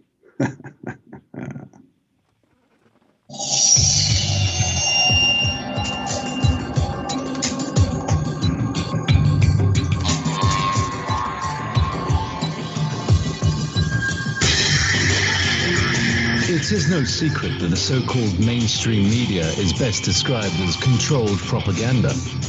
Countless news stories are either totally ignored or spun with half-truths, and because of this, essential facts and vital information are often compromised.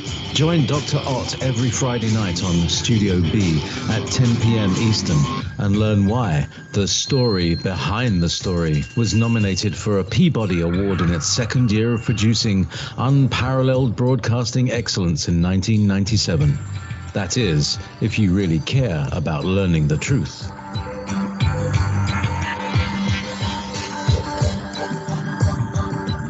Interrupt your normally scheduled programming to bring you this important broadcasting announcement. Now is the time to explore your greatest potential, embracing truth, health, and wellness while discarding the system and exposing its corruption.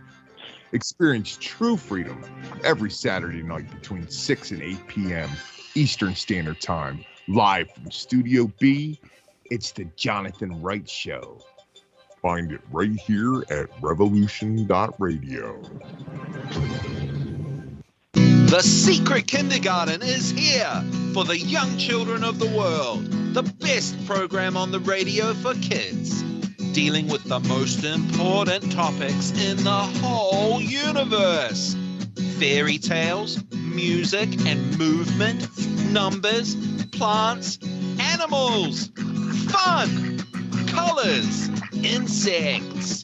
Take care and cast your ears out to catch a story from the world of other young things. Reach out, up, under, and over. Sing a song. Talk about feelings. Just remember the magic word. The magic word is no. Step on into the Secret Kindergarten. Saturdays, 2 p.m. to 3 p.m. Eastern Time. Right here on Revolution Radio.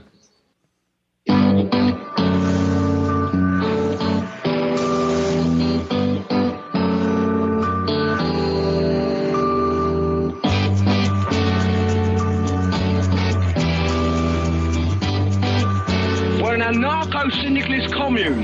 We take it in turns to act as a sort of executive officer for the week. Yes. But all the decisions of that officer have to be ratified at a special bi-weekly meeting. Yes, I see. By a simple majority in the case of purely internal affairs. Be quiet. But by a 2/3 majority in the case of more... Be quiet. I order you to be quiet. Look, you stupid bastard, you've got no arms left.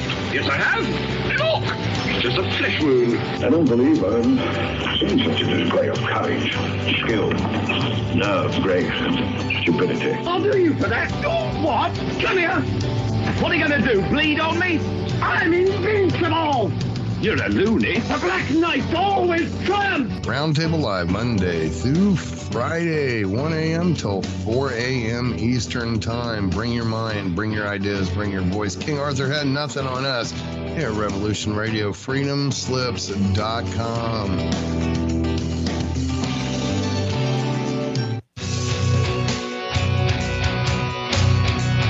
All right. Thanks for listening while we took that short break here at Revolution Radio, freedomslips.com.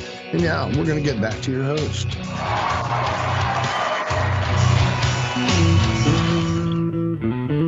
It's Friday night. My name's Jimmy. You found it. It's into the microcosm.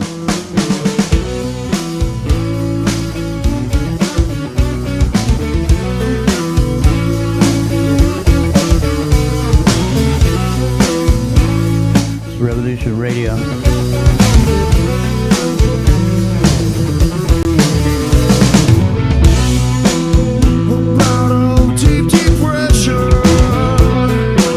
Can't seem to move it forward.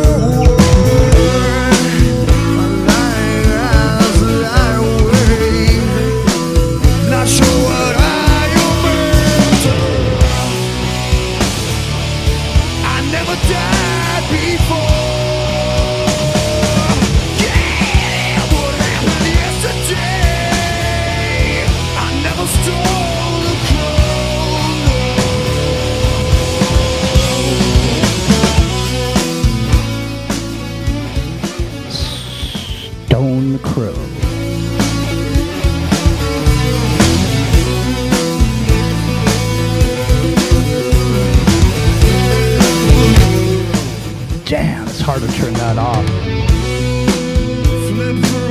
But I must. Righteous. We are here with Bruce Macdonald, the man on the mountain.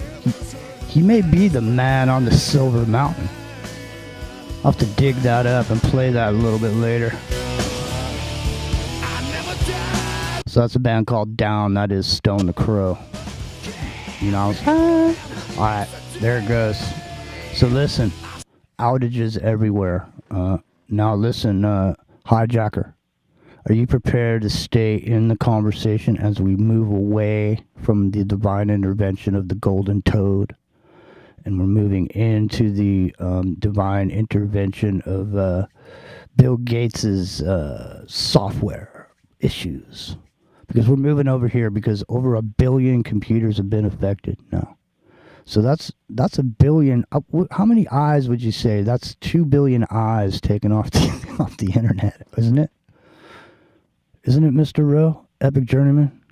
Bruce Macdonald? The crowd struck. So let's get into some of this now. You were saying there's a lot to what's going on here, isn't there, Mr. Rowe? Well, I mean, at its face, it seems like, oh, it's just a little file that you can go and delete. That was just a unfortunate mistake in an update that CrowdStrike put out there, and it is pretty simple to fix.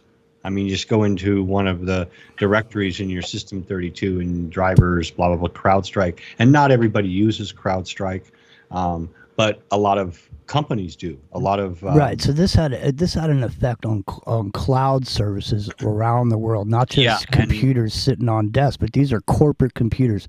So there are 1 billion corporate computers are sitting there with blue screens that no one's doing work on. So go ahead.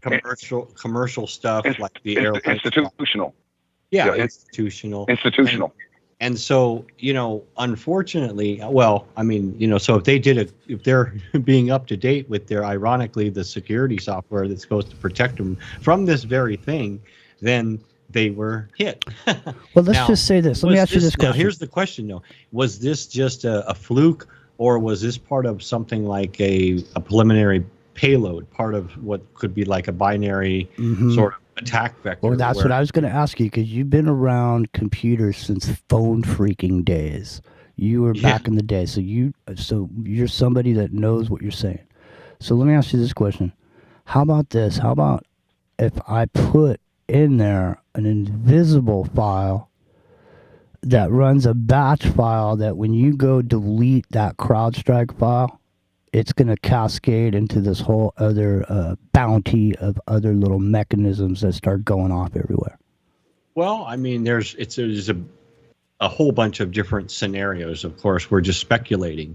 But what I was kind of thinking is maybe this is, I don't know if you want to call it a dry run or a test, something that was meant to be exposed while possibly some other things are being downloaded or uploaded per se into systems to prepare them for the next attack. And maybe this was a probe to see, okay, let's inject this and see how many systems we get, because it's going to be very public, how much stuff shuts down, what their fix is, how fast. A real simple little test.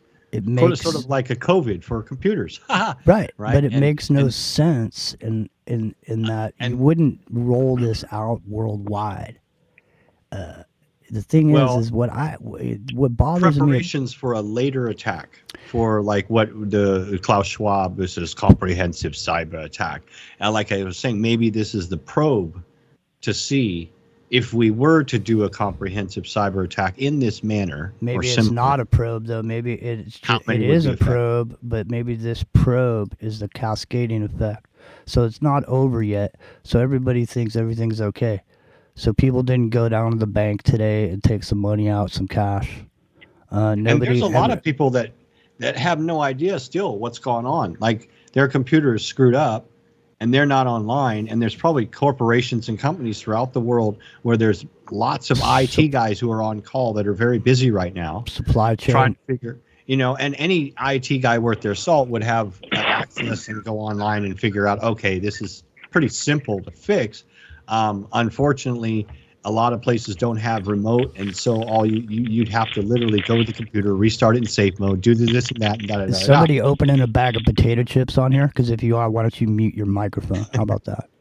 Yeah, I need to interject here. It's important. Yeah, jump in I here. work for a utility, and all our computers went down today. So that's what I was trying to say. Yeah. So let's get into that. So the thing is that there's. Is somebody typing? That's not me. So listen, the thing about it is that there's no one's out there running. If there's major systems that are down, no one's out there going and blasting, putting up billboards about it. There's all kinds of shit going on right now around this Besides just some file coming off your computer and some people having some problems with their Windows? You know, you might be able to walk into some random company and say, your computer's down, give me $100 per system. I'll bring them back up. You probably could. There you go. Mr. Rowe, throwing out morsels for people to make some money right now. Yeah, and I'll tell you how to do it. I mean, it's very simple. It's out there, but basically, if you know Windows is System 32, go in there. In System 32 is a folder called Drivers. In Drivers, you will see CrowdStrike. If you don't see CrowdStrike, obviously it's not there, and they don't need you. But go in the CrowdStrike folder and just delete the latest file, or you could just delete anything that says like 00, got a bunch of zeros in it, or the whole folder completely, and then reboot the system. And in order to do that, you have to boot the system up in safe mode, because you'll see a blue screen every time. So it's like F6 or F8. You hold it down while you boot the system up, and then it says, how do you want to boot the system? Safe mode. Do that, then delete the file, reboot it, and you're good to go. And charge a couple $100 to do that. Well, there you go. I'm afraid not. So on our computers, because they go through a firewall, it's different. It comes up in recovery mode, right? And you need a key. You could do it in recovery mode.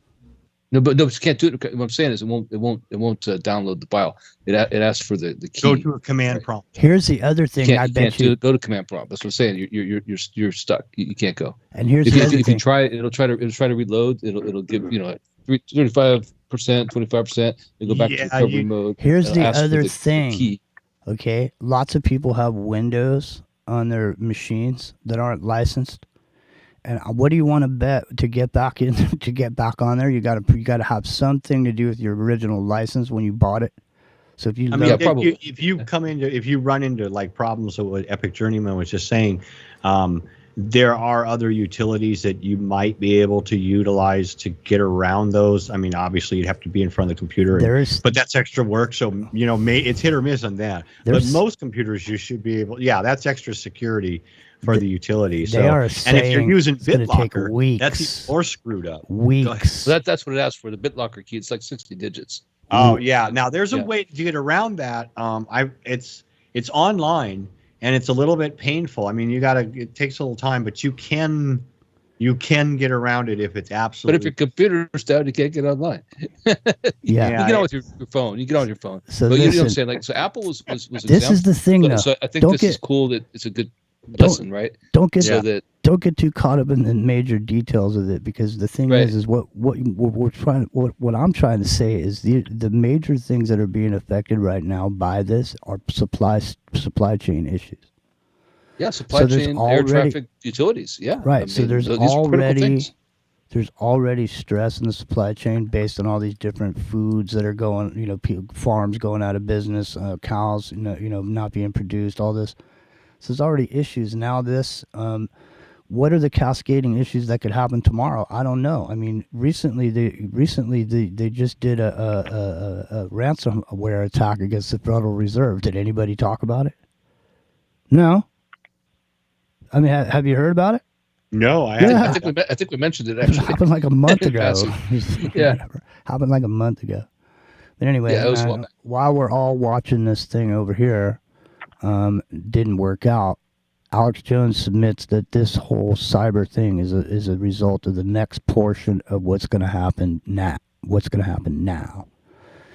Right. The big picture. Yeah. Right. So go ahead, Bruce. Jump in here, and then Hijacker jump in here about it, and then I want to hear from Epic Journeyman and Dr. Rowe again, because the technical aspects of what's going on here. I feel there's going to be some cascading effect, that there's some other thing that's going to. It's never just, people aren't that stupid. If somebody went through this whole thing to get a thing on your computer, do you think it would be so easy for you to just go over there and delete it? It doesn't make any sense. I mean, it makes sense that you would do it so it'd be easy enough for just anybody to go ahead and do that. But to me, that's some sort of a back-end trigger to make something else happen. In my mind, I mean, if I was a forensic investigator, Jimmy, there's a lot of guys like me that are what do you call me, Mr. Rowe? Fights or something? Yeah, Luddite. There's a lot of Luddites. Yeah, there's a lot of us out there. Well, there you go. So now, Bruce Macdonald, you're not affected. The power goes out; it doesn't bother you one bit. Like Mr. Rowe was saying. it would bother me, Jimmy. Would it? But I mean, you're generating your own power. No, I don't have solar, dude. I'm on the grid here. I'm the last part of the mountain we've had electricity about a decade here. I thought you were running off generators at night just when you needed it. The rest of the time, you're just kicking it. Maybe this an exercise bikes generator. Keep the lights on for the. I thought you had a bunch of Guatemalans on bikes, generating electricity, or San Salvadorians or whatever. What are the dudes that come up there? I would get Nicaraguans. It's funny you should bring them up. Nicaraguans, I was just talking to them today. They're coming in September to do the abaca harvest. See? I got 14 hectares of that stuff now. Get those pricks but you know on what's bikes. screwing this business? I signed the contract in U.S. dollars, man, and that currency is tanking. Well, listen, man, throw their asses on some bikes and generate some electricity up there. I'll see what I can do. Those days of laying around watching, dude. Those days of laying around watching Netflix up there, those days are over. It doesn't matter what people said. Now when you come up here and you want to work, you got to run. You got to do at least 2 hours a day on the bikes. Right, we put the Netflix on the screen on the bikes. Right, you can go ahead and watch all the movies. There you go, Bruce. And, that is perfect, man. You can let them watch. Starlink, right, directly get broadband. Great, movie watching experience. Yeah. You put it in 3D. You can put a headset on everybody and let them just pedal away and power your electricity. Dude, it's a perfect thing. Remember how those dudes were lounging around on your couch watching movies, chewing up your bandwidth? Not put it to work. Right. The more you pedal, the more you get tokens for more movies. Right? Bruce treats people nice, I mean, the Nicaraguans, man, they were just kicking it, watching TV, Yeah.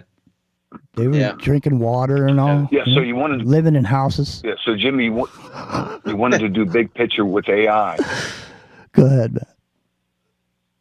All right, so the big picture with AI. So let's all just imagine that Trump did get, he got the spray. He got his brains blown out. We're getting ready for a state funeral. Mm-hmm. The cities are in an uproar. Mm-hmm. Of course, you can see the saboteur teas will go out. They must have had a whole program. I mean, they shorted 120 million shares. Yeah, I saw that. Trump's, Truth Social. So it was a go. Netanyahu was going to come up. He was going to preside over Trump's funeral, saying what a great partner he was, and he was a guardian of Israel. There would have been a whole Jewish type thing over his casket in the state funeral. So we can see what would happen. So talk about AI now. So this is predictive programming. So does each one of you remember? Now, I didn't see the movie, but it's the movie, the American Civil War, something like that. But there's a scene in which there's this white guy, and it's a roadblock. He's in camouflage. He's got mirrored glasses, and he's stopping this media crew, and he's saying, "Well, what kind of American are you? Are you South American? Are you Central American?" And do you all remember that scene? Yeah. That's from the promo. Right. Yeah. So this is what happened to my head as soon as I heard that not only was Trump shot, but the first thing I needed to find out from my son, I says, "Well, is there blood? Did they hit him?" And he goes, "Yeah, there's blood, and it's supposed to be around the neck." And I went, "Wow." So this is what I did. Here's a word picture. I went and I got my camouflage. I got my mirrored glasses and my chainsaw. And I went to the bottom of the hill. But here's what my question was going to be for the people coming through. Not are you Central or South American? Are you liberal American? Are you Democrat? Yeah. Well, that was implied by the movie. That was implied by the movie. So, and they made a point of making sure it was Texas and California, like at opposite ends to make it, more palatable for the population. Hey, boy, so. I got one question for you. Is you Democrat? Yeah. So, but that was the idea. But then I here's would the thing. go on. If he hadn't, Are you? Go ahead. Well, I mean, like the biggest fear, all of us who think he's the lawless one, is I do. I think he is. Like from Second Thessalonians, I do. I think Trump is the lawless one. Absolutely, matches everything. But okay, let's say that's not true. Okay. But if it is, it is, the only way he could become the Antichrist, right, is to get the grievous head wound and merge with the beast. That's the way it happens. Yeah, I've heard that. Right. And if the beast is artificial intelligence, Yeah. right? Then the grievous head wound would be something that he could survive, but it like blows away half his brain, and then you merge with the beast, which would be Neuralink or something similar, right? A brain-computer interface that gives him access to all things. What through if AI he just and the doesn't? internet. He doesn't Gives him need. the ability to do this miraculous. He doesn't need the grievous head wound. It could just be that he has the head wound that he recovers from, but you don't need the neural link for you to have access to the beast. In other words, if Elon's on your side, he'll just beam that shit right into your skull, man. You don't need. Well, that's possible. Yeah. No, but there's more than possible. That's inside that earpiece that he's got. Exactly. Exactly, Dude. I'm telling you, like, there's some scary things here about this. There is, so even if it's if you don't believe in the Bible, right? It's just the fact that other people do. One of the things the subjects we really expound upon in this show is the idea that belief is the currency of the universe, and what you're trying to do here is to get enough people believing something, it has power, right? And if it's consensus reality, that belief in that consensus reality is what makes things real. Mm-hmm. And if you actually reinforce it with things like this, right, and it enables something like prophecy to happen. But if you look at prophecy in this case, it's being a commodity, dude, right? Being cashed in on. Why the lay down? Yeah, but what I'm why the lay what down? I'm saying as far as this Why is everyone laying down? what I'm saying Why is laying down for the steamroller, dude? Move out of the way. The steamroller's coming through. Yeah, that's what I say, right? Exactly. Why is everyone just laying down? Yeah, what I'm saying with this AI predictive programming, I gave you the word picture with the guy and the camo with the glasses. You know, are you a liberal American? Are you a Butch Dyke American teaching little Johnny how to be a girl? Are you a rhino American? Well, Are you a Native American? Well, who decides who's what? Are you a gay pride American? Are you a Christian conservative American? Who decides? But the rest of the world doesn't care. That's the whole thing, right? Well, sir, what I'm saying. All right, listen. I'm turning you off. No one can hear you right now. All right? All right. Listen. You can't. Yeah, that was my listen, point. shut up. Before I give you a smack. Listen. You can't all talk over each other. People want to hear what each and every one of you have to say. So respect each other and if somebody's saying something, let them finish what they're saying and then let them move on. Come on, man. Is this your first radio show, dude? All right. So, Bruce. Wow. Back to what we were saying. Listen. Bruce. Yeah, I'm here, man. Yeah. So, listen. The AI taking over, the Trump thing, this whole thing is all the same thing, isn't it? I mean, we're moving into 2025. Oh, yeah, man. I mean, I did the whole backstory on Peter Thiel and the Vice President's Day, as captured very efficiently by Whitney Webb. And you see, you notice I say very little now, right? But politically, anyways. Look, I don't mean to be a cynic, but I don't see a way out. The only way I see out is if people come together themselves and destroy the concept of central authority in some way. Or you find a way to make your life more important at the local and community level than it is at the state and federal. And that comes right down to bartering food and everything. But unless Americans can get there, and there's profound psychological forces working against that. Okay. So, but unless there's no way out, man. It's the synagogue or the gulag. Well, listen, here's the thing. Like Hijacker was saying, there's going to be somebody there trying to decide who's who Americans.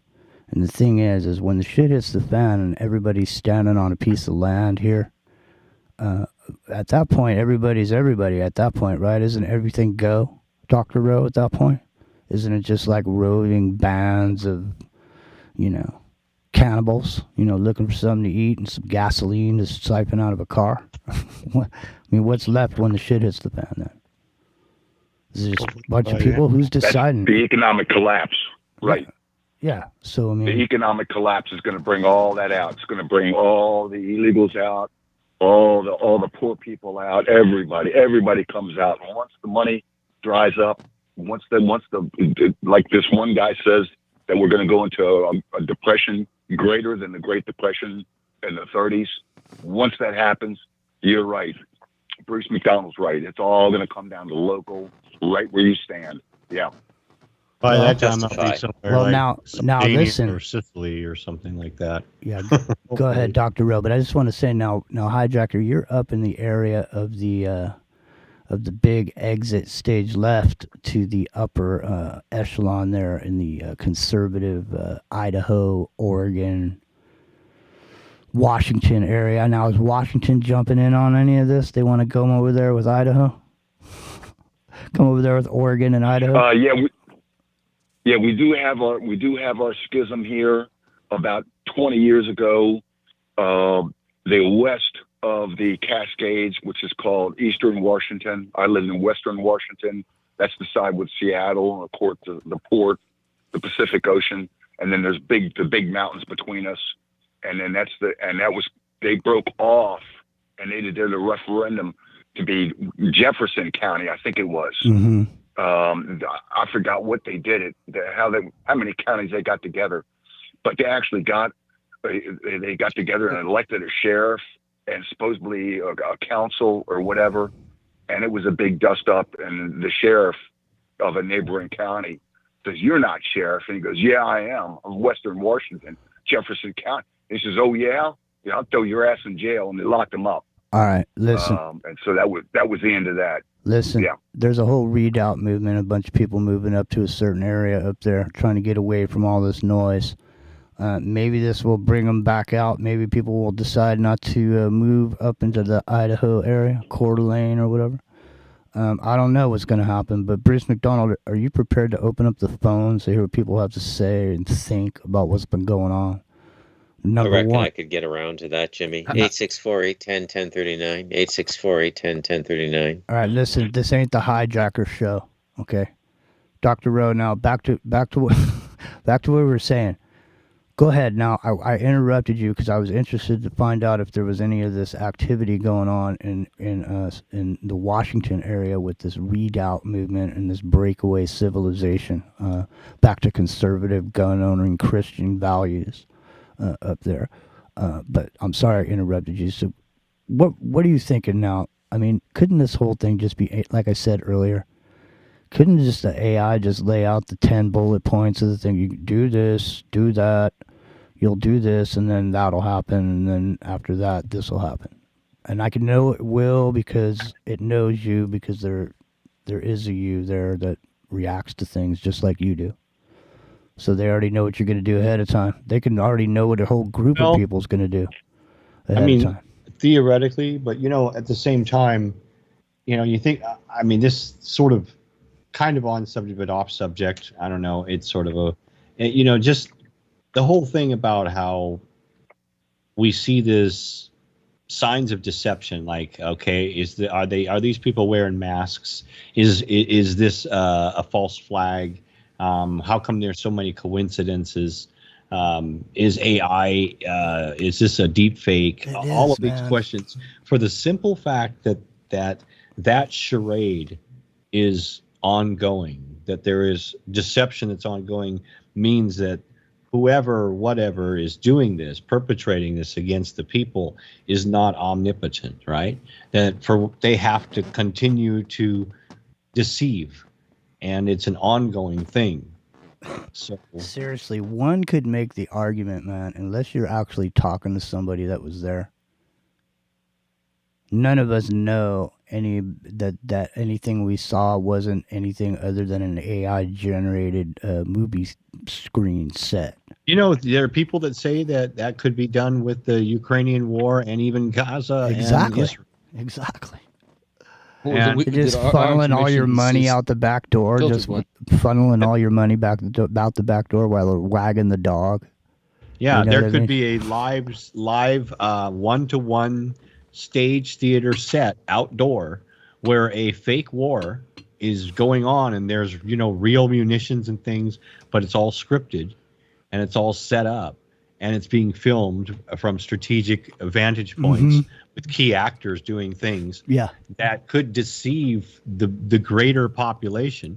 There could be a smaller group of populations, like let's say a town, like, I don't know, let's call it Sandy Hook or something, where majority of the people are on the take, quote unquote, to be part of, and they get rewarded handsomely and are taken care of and put in spots, good spots in life for deceiving the greater population for what they would refer to as the greater good. Yeah, absolutely. That could be. I think some of the greatest actors and the best Hollywood makeup is not in Hollywood. It's in Washington, D.C. Man, I'm just saying, listen to me. I mean, to me, if you look at it from just a simplicity standpoint, it'd be a lot easier to manipulate giant groups of people with the media than it would be to actually have to go there and kick each one and every one of their asses and hit them with sticks to make them do what you want them to do. It seems now, to maybe me, also this manipulation where you want to get the local population, you're going to have a Benghazi effect.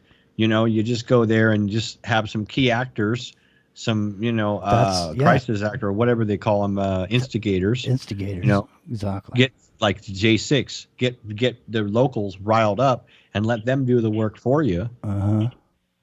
That's exactly what they do. Scandalous. That's exactly what they do. Is what we were saying at the beginning of this, is that if there's a crowd of 5,000 people, and let's just say, pretend, 3 or 4. Yeah. Listen, pretend you're just going to do a show, okay? And you and 6 other guys just like you all got cowboy hats on, and you got chaps. Some of you got those big fuzzy chaps, But everybody else in the crowd, they don't know that you're not really cowboys. And when you stand up and start, marching around and look like you're going to get in a gunfight, everyone in the crowd's going to believe that you're going to get in a gunfight. They're all going to react to you just like it's real. And all you guys know that, you're just wearing costumes, you're going to shoot cowboy, guns. But everybody else is going to react just like it's real. And so the thing is, it's like the reaction is really the thing in the end result. It doesn't matter how the buildings came down. What matters is the Patriot Act afterwards and everything that's happened afterwards. You can sit here and argue until the end of time. Right. Well, Jimmy, what you're describing is what happened. What would have happened if Trump had gotten? I am going to hang up on your ass, 6 days later. Hang up on him.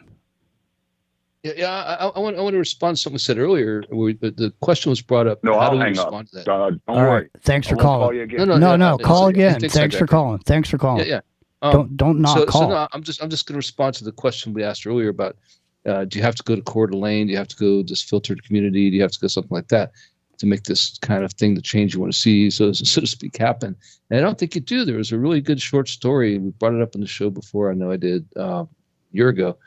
And Bruce probably knows it. It's a short story. It's a pretty famous short story, actually. It's called "And Then There Were None" by Eric Frank Russell. And the idea, it's a really short story. It's like, a couple pages.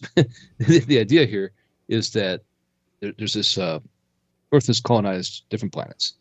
And some of them got away from them because there's some problems back home on Earth. And Earth has become this kind of fascist kind of dictatorship, in 100 years since these other colonies have been established.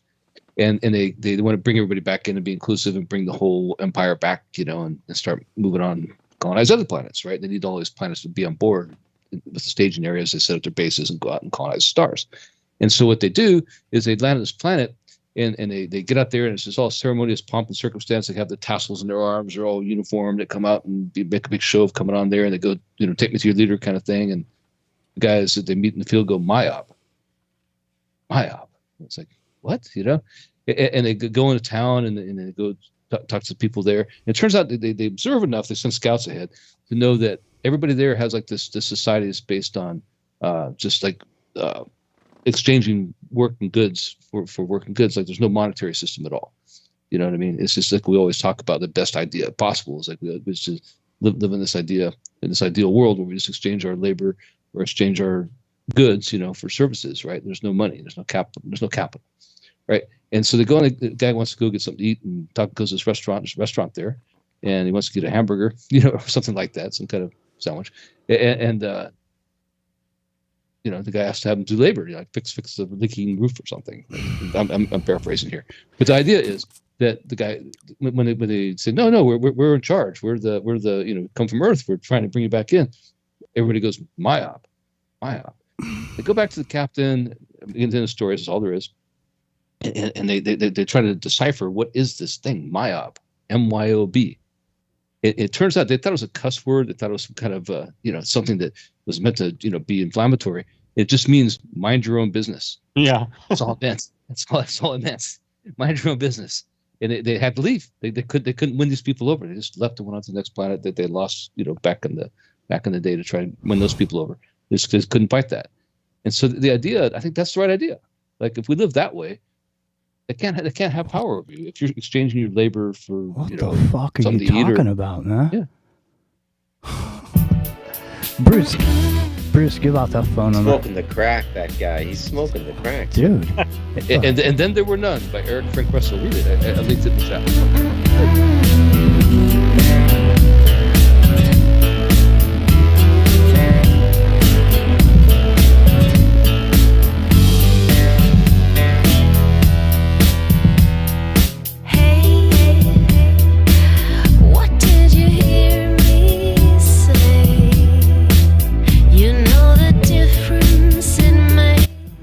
Bruce, give out the phone number. Number is 864-810-1039. Hey, hijacker, you can call back, man. No offense intended, brother. I mean, your time was up. That happens. You got a show, Bruce is on here, man. He's up on the mountain. Give a brother a minute, relax. I'm sorry, the person you are trying to reach has a voicemail box that has not been set up yet. Please try your call again later. Goodbye.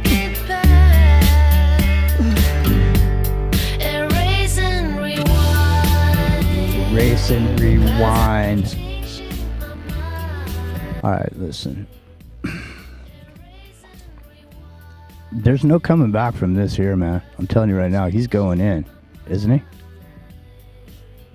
I mean, what else can happen at this point? I mean, if it was taken away at this point, that would really cause a problem, wouldn't it? I don't know. There would be no savior. The land would go fallow because the king is dead. Huh. The wounded king. The land. I don't know. I think what I was just talking about was bartering, and everybody seemed to miss that. Maybe I should use the word, right? But bartering, man. Yeah, if you take bartering, you take away the economy based on anything based on money, something fake, render unto Caesar what Caesar's, and exchange it for the fruits of your labor, bartering, then this world can't exist. It can't, right? It can't. That was the point of that novel, that novella. Well, I'll tell you right now, man. If I flick off this internets right now, none of this shit's gonna exist right in that moment. Yep, right. So, I mean, that's pretty much where we're at. So, I mean, you can take it serious or don't, or think it's not, or it won't, but eventually, at some point, there has to be a hiccup, and everyone's been warning about it. Oh, the depression's coming. It's going to be it's going to make the other depression look like a walk in the park or whatever. And the mammoths at the, in the Arctic tundra had, tropical vegetation in their guts when they found them or whatever, I mean, this is the same story over and over and over again, man. Don't forget, man. Don't let the savior storyline. Don't let you forget who the Vax Daddy is. Yeah. Don't forget who the reason the inflation is the way that it is right now. Don't forget that. It's not old Biden up there, Mr. COVID. What's the phone number, Bruce? 864-810-1039.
doesn't really matter anymore, Mr. Rowe, because you are outie, man.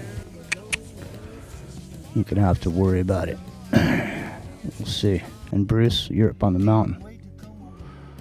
Yeah, man. So you ain't worried about it.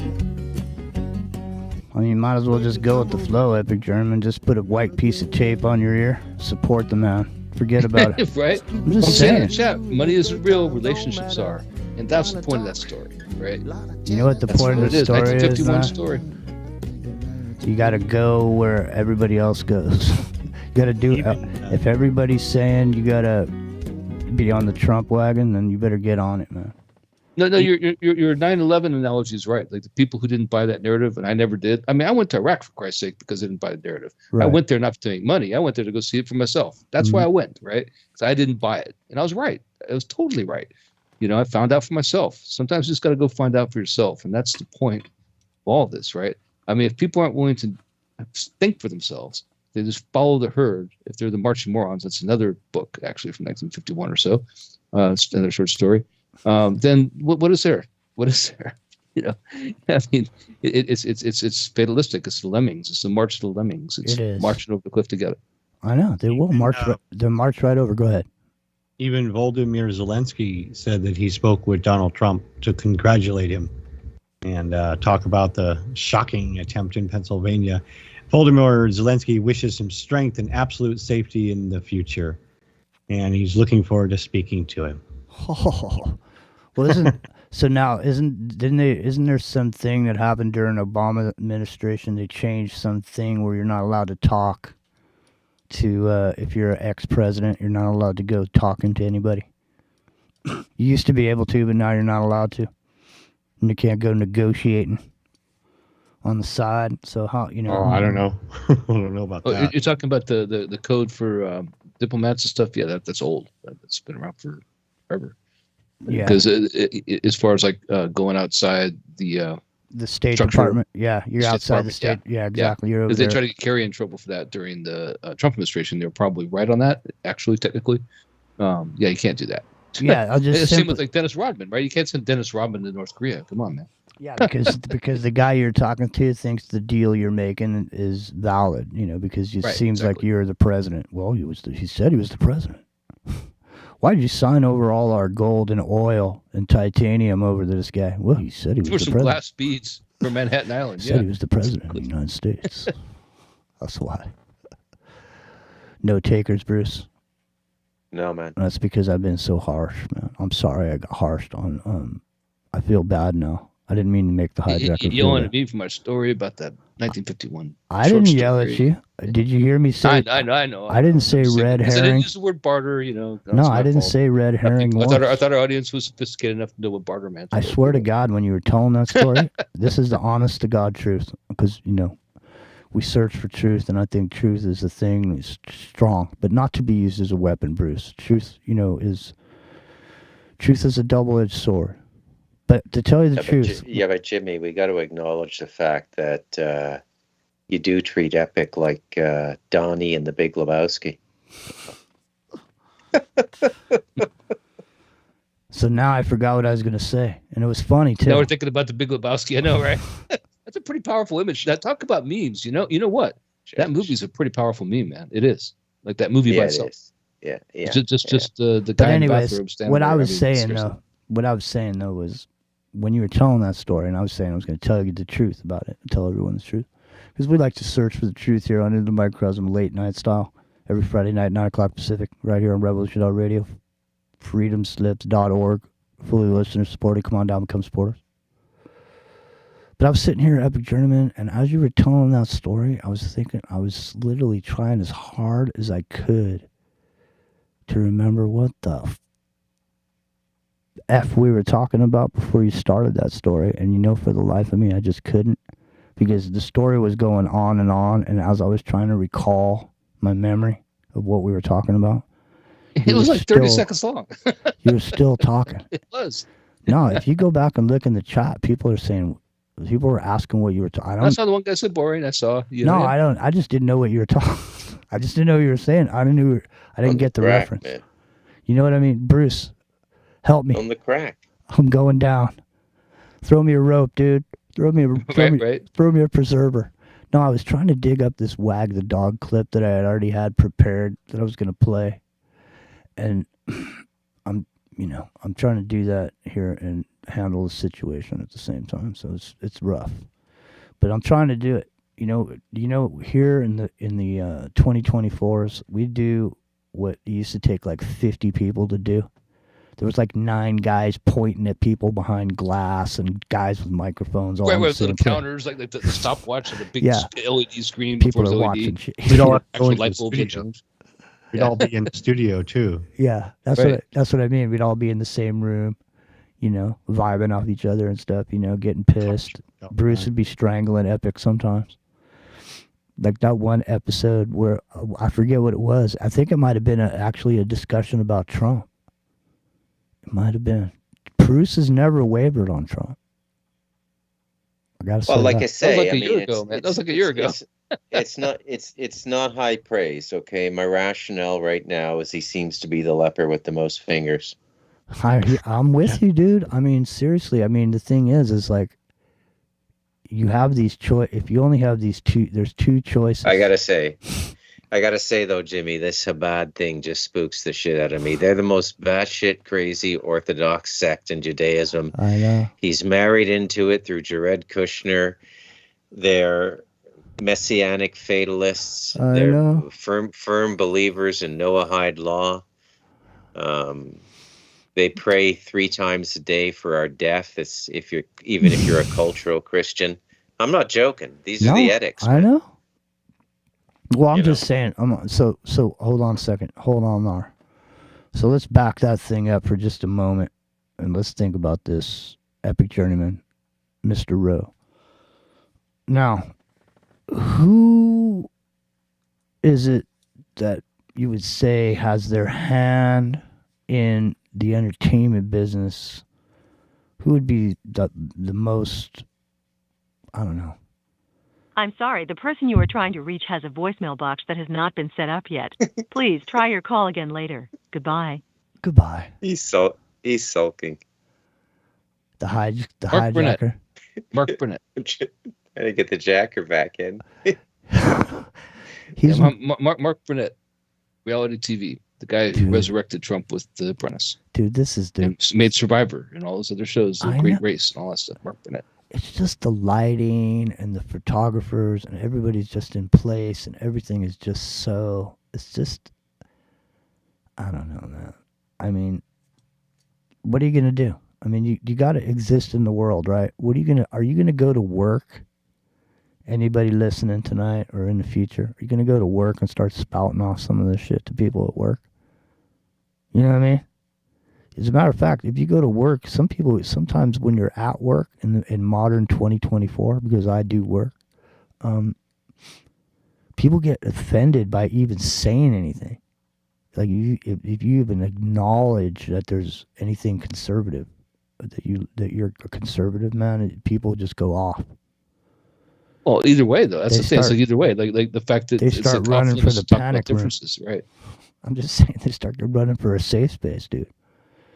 You can, God forbid, you should ever have a conversation with another person about any kind of firearms or anything like that. No. The biggest one is genders, right? Hey, there's just men and women, and occasionally hermaphrodites, right? That's it. And all of a sudden, like that's off limits in California, right? I know. You still live there, right? So you can't talk about that. That's why that You Missed song. Crazy. Listen, I'm gonna play that You Missed song again before we leave, because we're still number 7, at least on my screen here. Let me refresh so I don't give you bad information. We're sinking into the abyss, Jimmy. I can feel it. We are. Well, yeah. I mean, I think we could eliminate 40, 4 of those 47 genders, your right? story Least, right? dumped us off the first page of Talkster. No, I'm just kidding. So that's ridiculousness. No, seriously. I might be. I won't talk about the genders anymore. Yep. But no, I'm just saying. There's things like that. That's what Jimmy's saying. There's things that you just can't talk about. Like it depends where it's localized somewhat, right? Like you can't be in Texas and talk about certain things. You can't be in California and talk about certain things. and why it's pretty free. It's pretty free. I mean, even when you talk about things and where you think it's cool, but there's people that when you're talking about it, in their mind, they're thinking to themselves something about you, about what you're saying. Yeah, the wrong part of the country is. Yeah, totally. I mean, that's what I mean. It's just the thing is everybody's got. That's why everybody texts each other. It's because you don't have to talk out loud. You could be sitting there and going, "Look at this prick, look at this fool." You know what happened to me today, man? I swear to God, it was literally unbelievable. I've never, honestly, in my history of life, I've never had something like this happen to me ever in my life. Testify, Jimmy. I'm going to testify. I'm walking. Okay, I'm on my break. I just bought myself a big fat soda. Got this full cup of Coke. I'm about to go to my car, sit down, just sit back and swill this cold soda because it's hot. And I'm walking down this walkway. All right? There's people coming towards me, and I'm going towards them away. But the walkway is a two-way street. I'm walking down it. It's a group of overweight people. There's like 4 or 5 of them in a group. And they're walking. And so I'm not trying to maneuver off to the right. They're coming at me. So I move to the right because that'd be the natural place you'd be moving in the opposite direction. You know what I'm saying? As I moved, I'm wearing a hat. So as I move to the right, I'm trying to, I sort of move down and my brim of my hat comes down. And this giant ass Japanese lady must have weighed about 400 pounds. She just like comes mowing into me like this. Boom. She just doesn't even move at all. And my shoulder, when I went like this, my shoulder went back. And I literally went up against the side of this car. And the top popped off my soda. And it's fucking dropped out and spilled all over the ground. Not only that, but now I'm 10 minutes away from where I got to walk back to get another soda. You know what I mean? So that's half my lunch, right? 10 minutes there, 10 minutes back. I might as well just stay there. It's a test. No, it's testimony, Jimmy. Dude, I swear to God, I was so pissed. I didn't say anything. Yes. I didn't say anything. Lord. I didn't say anything because in the moment, dude, I'm thinking, what could you say to somebody about that? Like, hey, man, watch where you're going, or whatever. Yell at them. What the fuck's wrong with you? Or like, what could you say at that point? It's just like I was literally in shock. I was probably standing there with my mouth hanging open. A fat Japanese woman is kind of rare, I think. I know. It is actually. Just think sumo wrestler, dude. That's all I'm saying. Yeah. That's remember those old Budweiser commercials, Real Men of Genius? When you were telling that story, I thought of, bad Japanese family. I don't know why. It just came in my mind. I'm crazy, I guess. My 3 Danzigs. It's like my 3 sons, only my 3 Danzigs. All right, listen. We got 7 minutes left. Dr. Rowe, are you still online Mondays?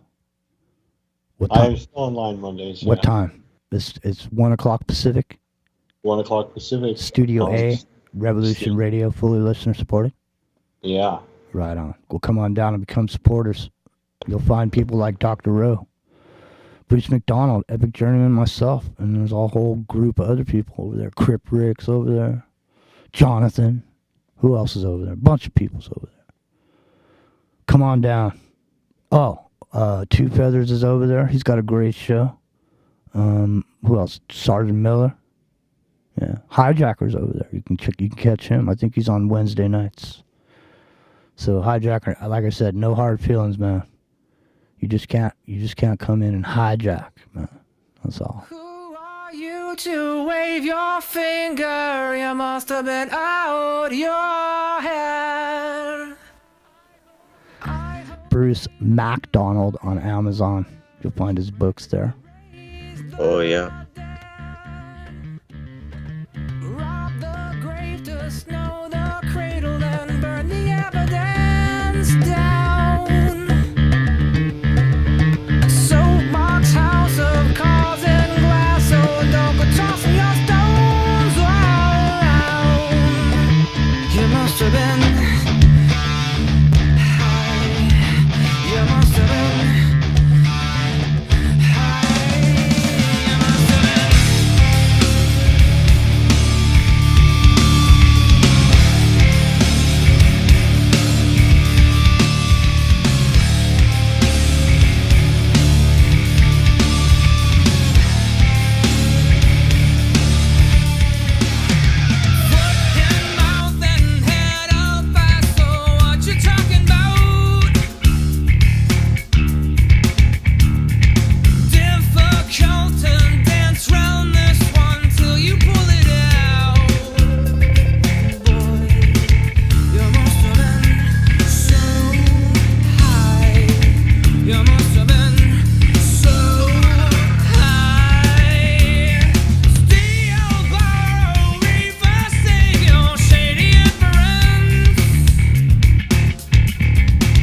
you have protection. Free coffee, free treats, free every day. Off. Prevention is the SC Johnson, a family company.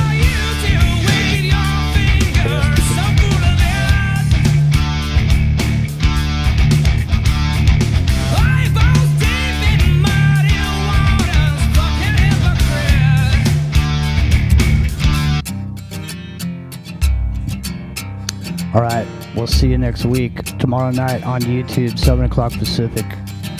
I've been stuffed in your pocket for the last 100 days. When I don't get my bath, I take it out on the sleighs. So grease up your baby for the ball on the hill.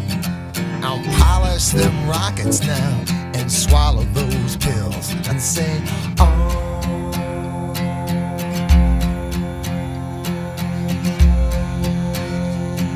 Space Lord, mother.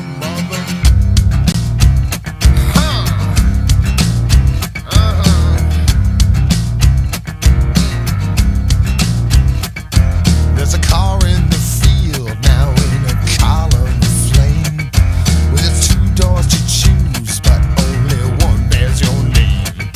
You've been drinking my blood, well, I've been licking your wounds.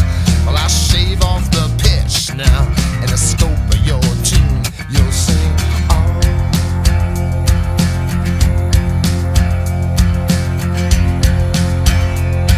Space Lord, mother.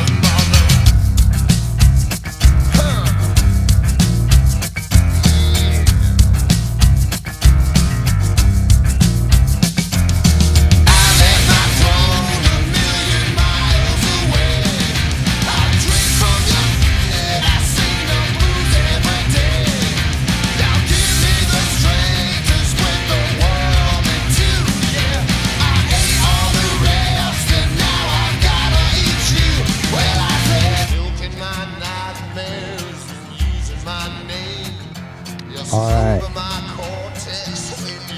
Space Lord, mother. All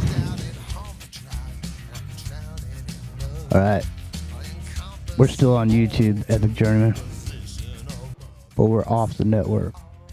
Did you want to come in and say hello and goodbye? Hello, everybody. Aloha. Yeah. No, I'm still here. No, I know. Yeah, as I said, vote for President Camacho. Yeah, I mean, that intro is totally appropriate. That's what this show started with and should end with. I mean, it's amazing how closely, listen, mimic that. Listen, tomorrow what we'll do is we'll bring in the actual clips from the convention, and we'll put them up against this Camacho idea here, man, I think.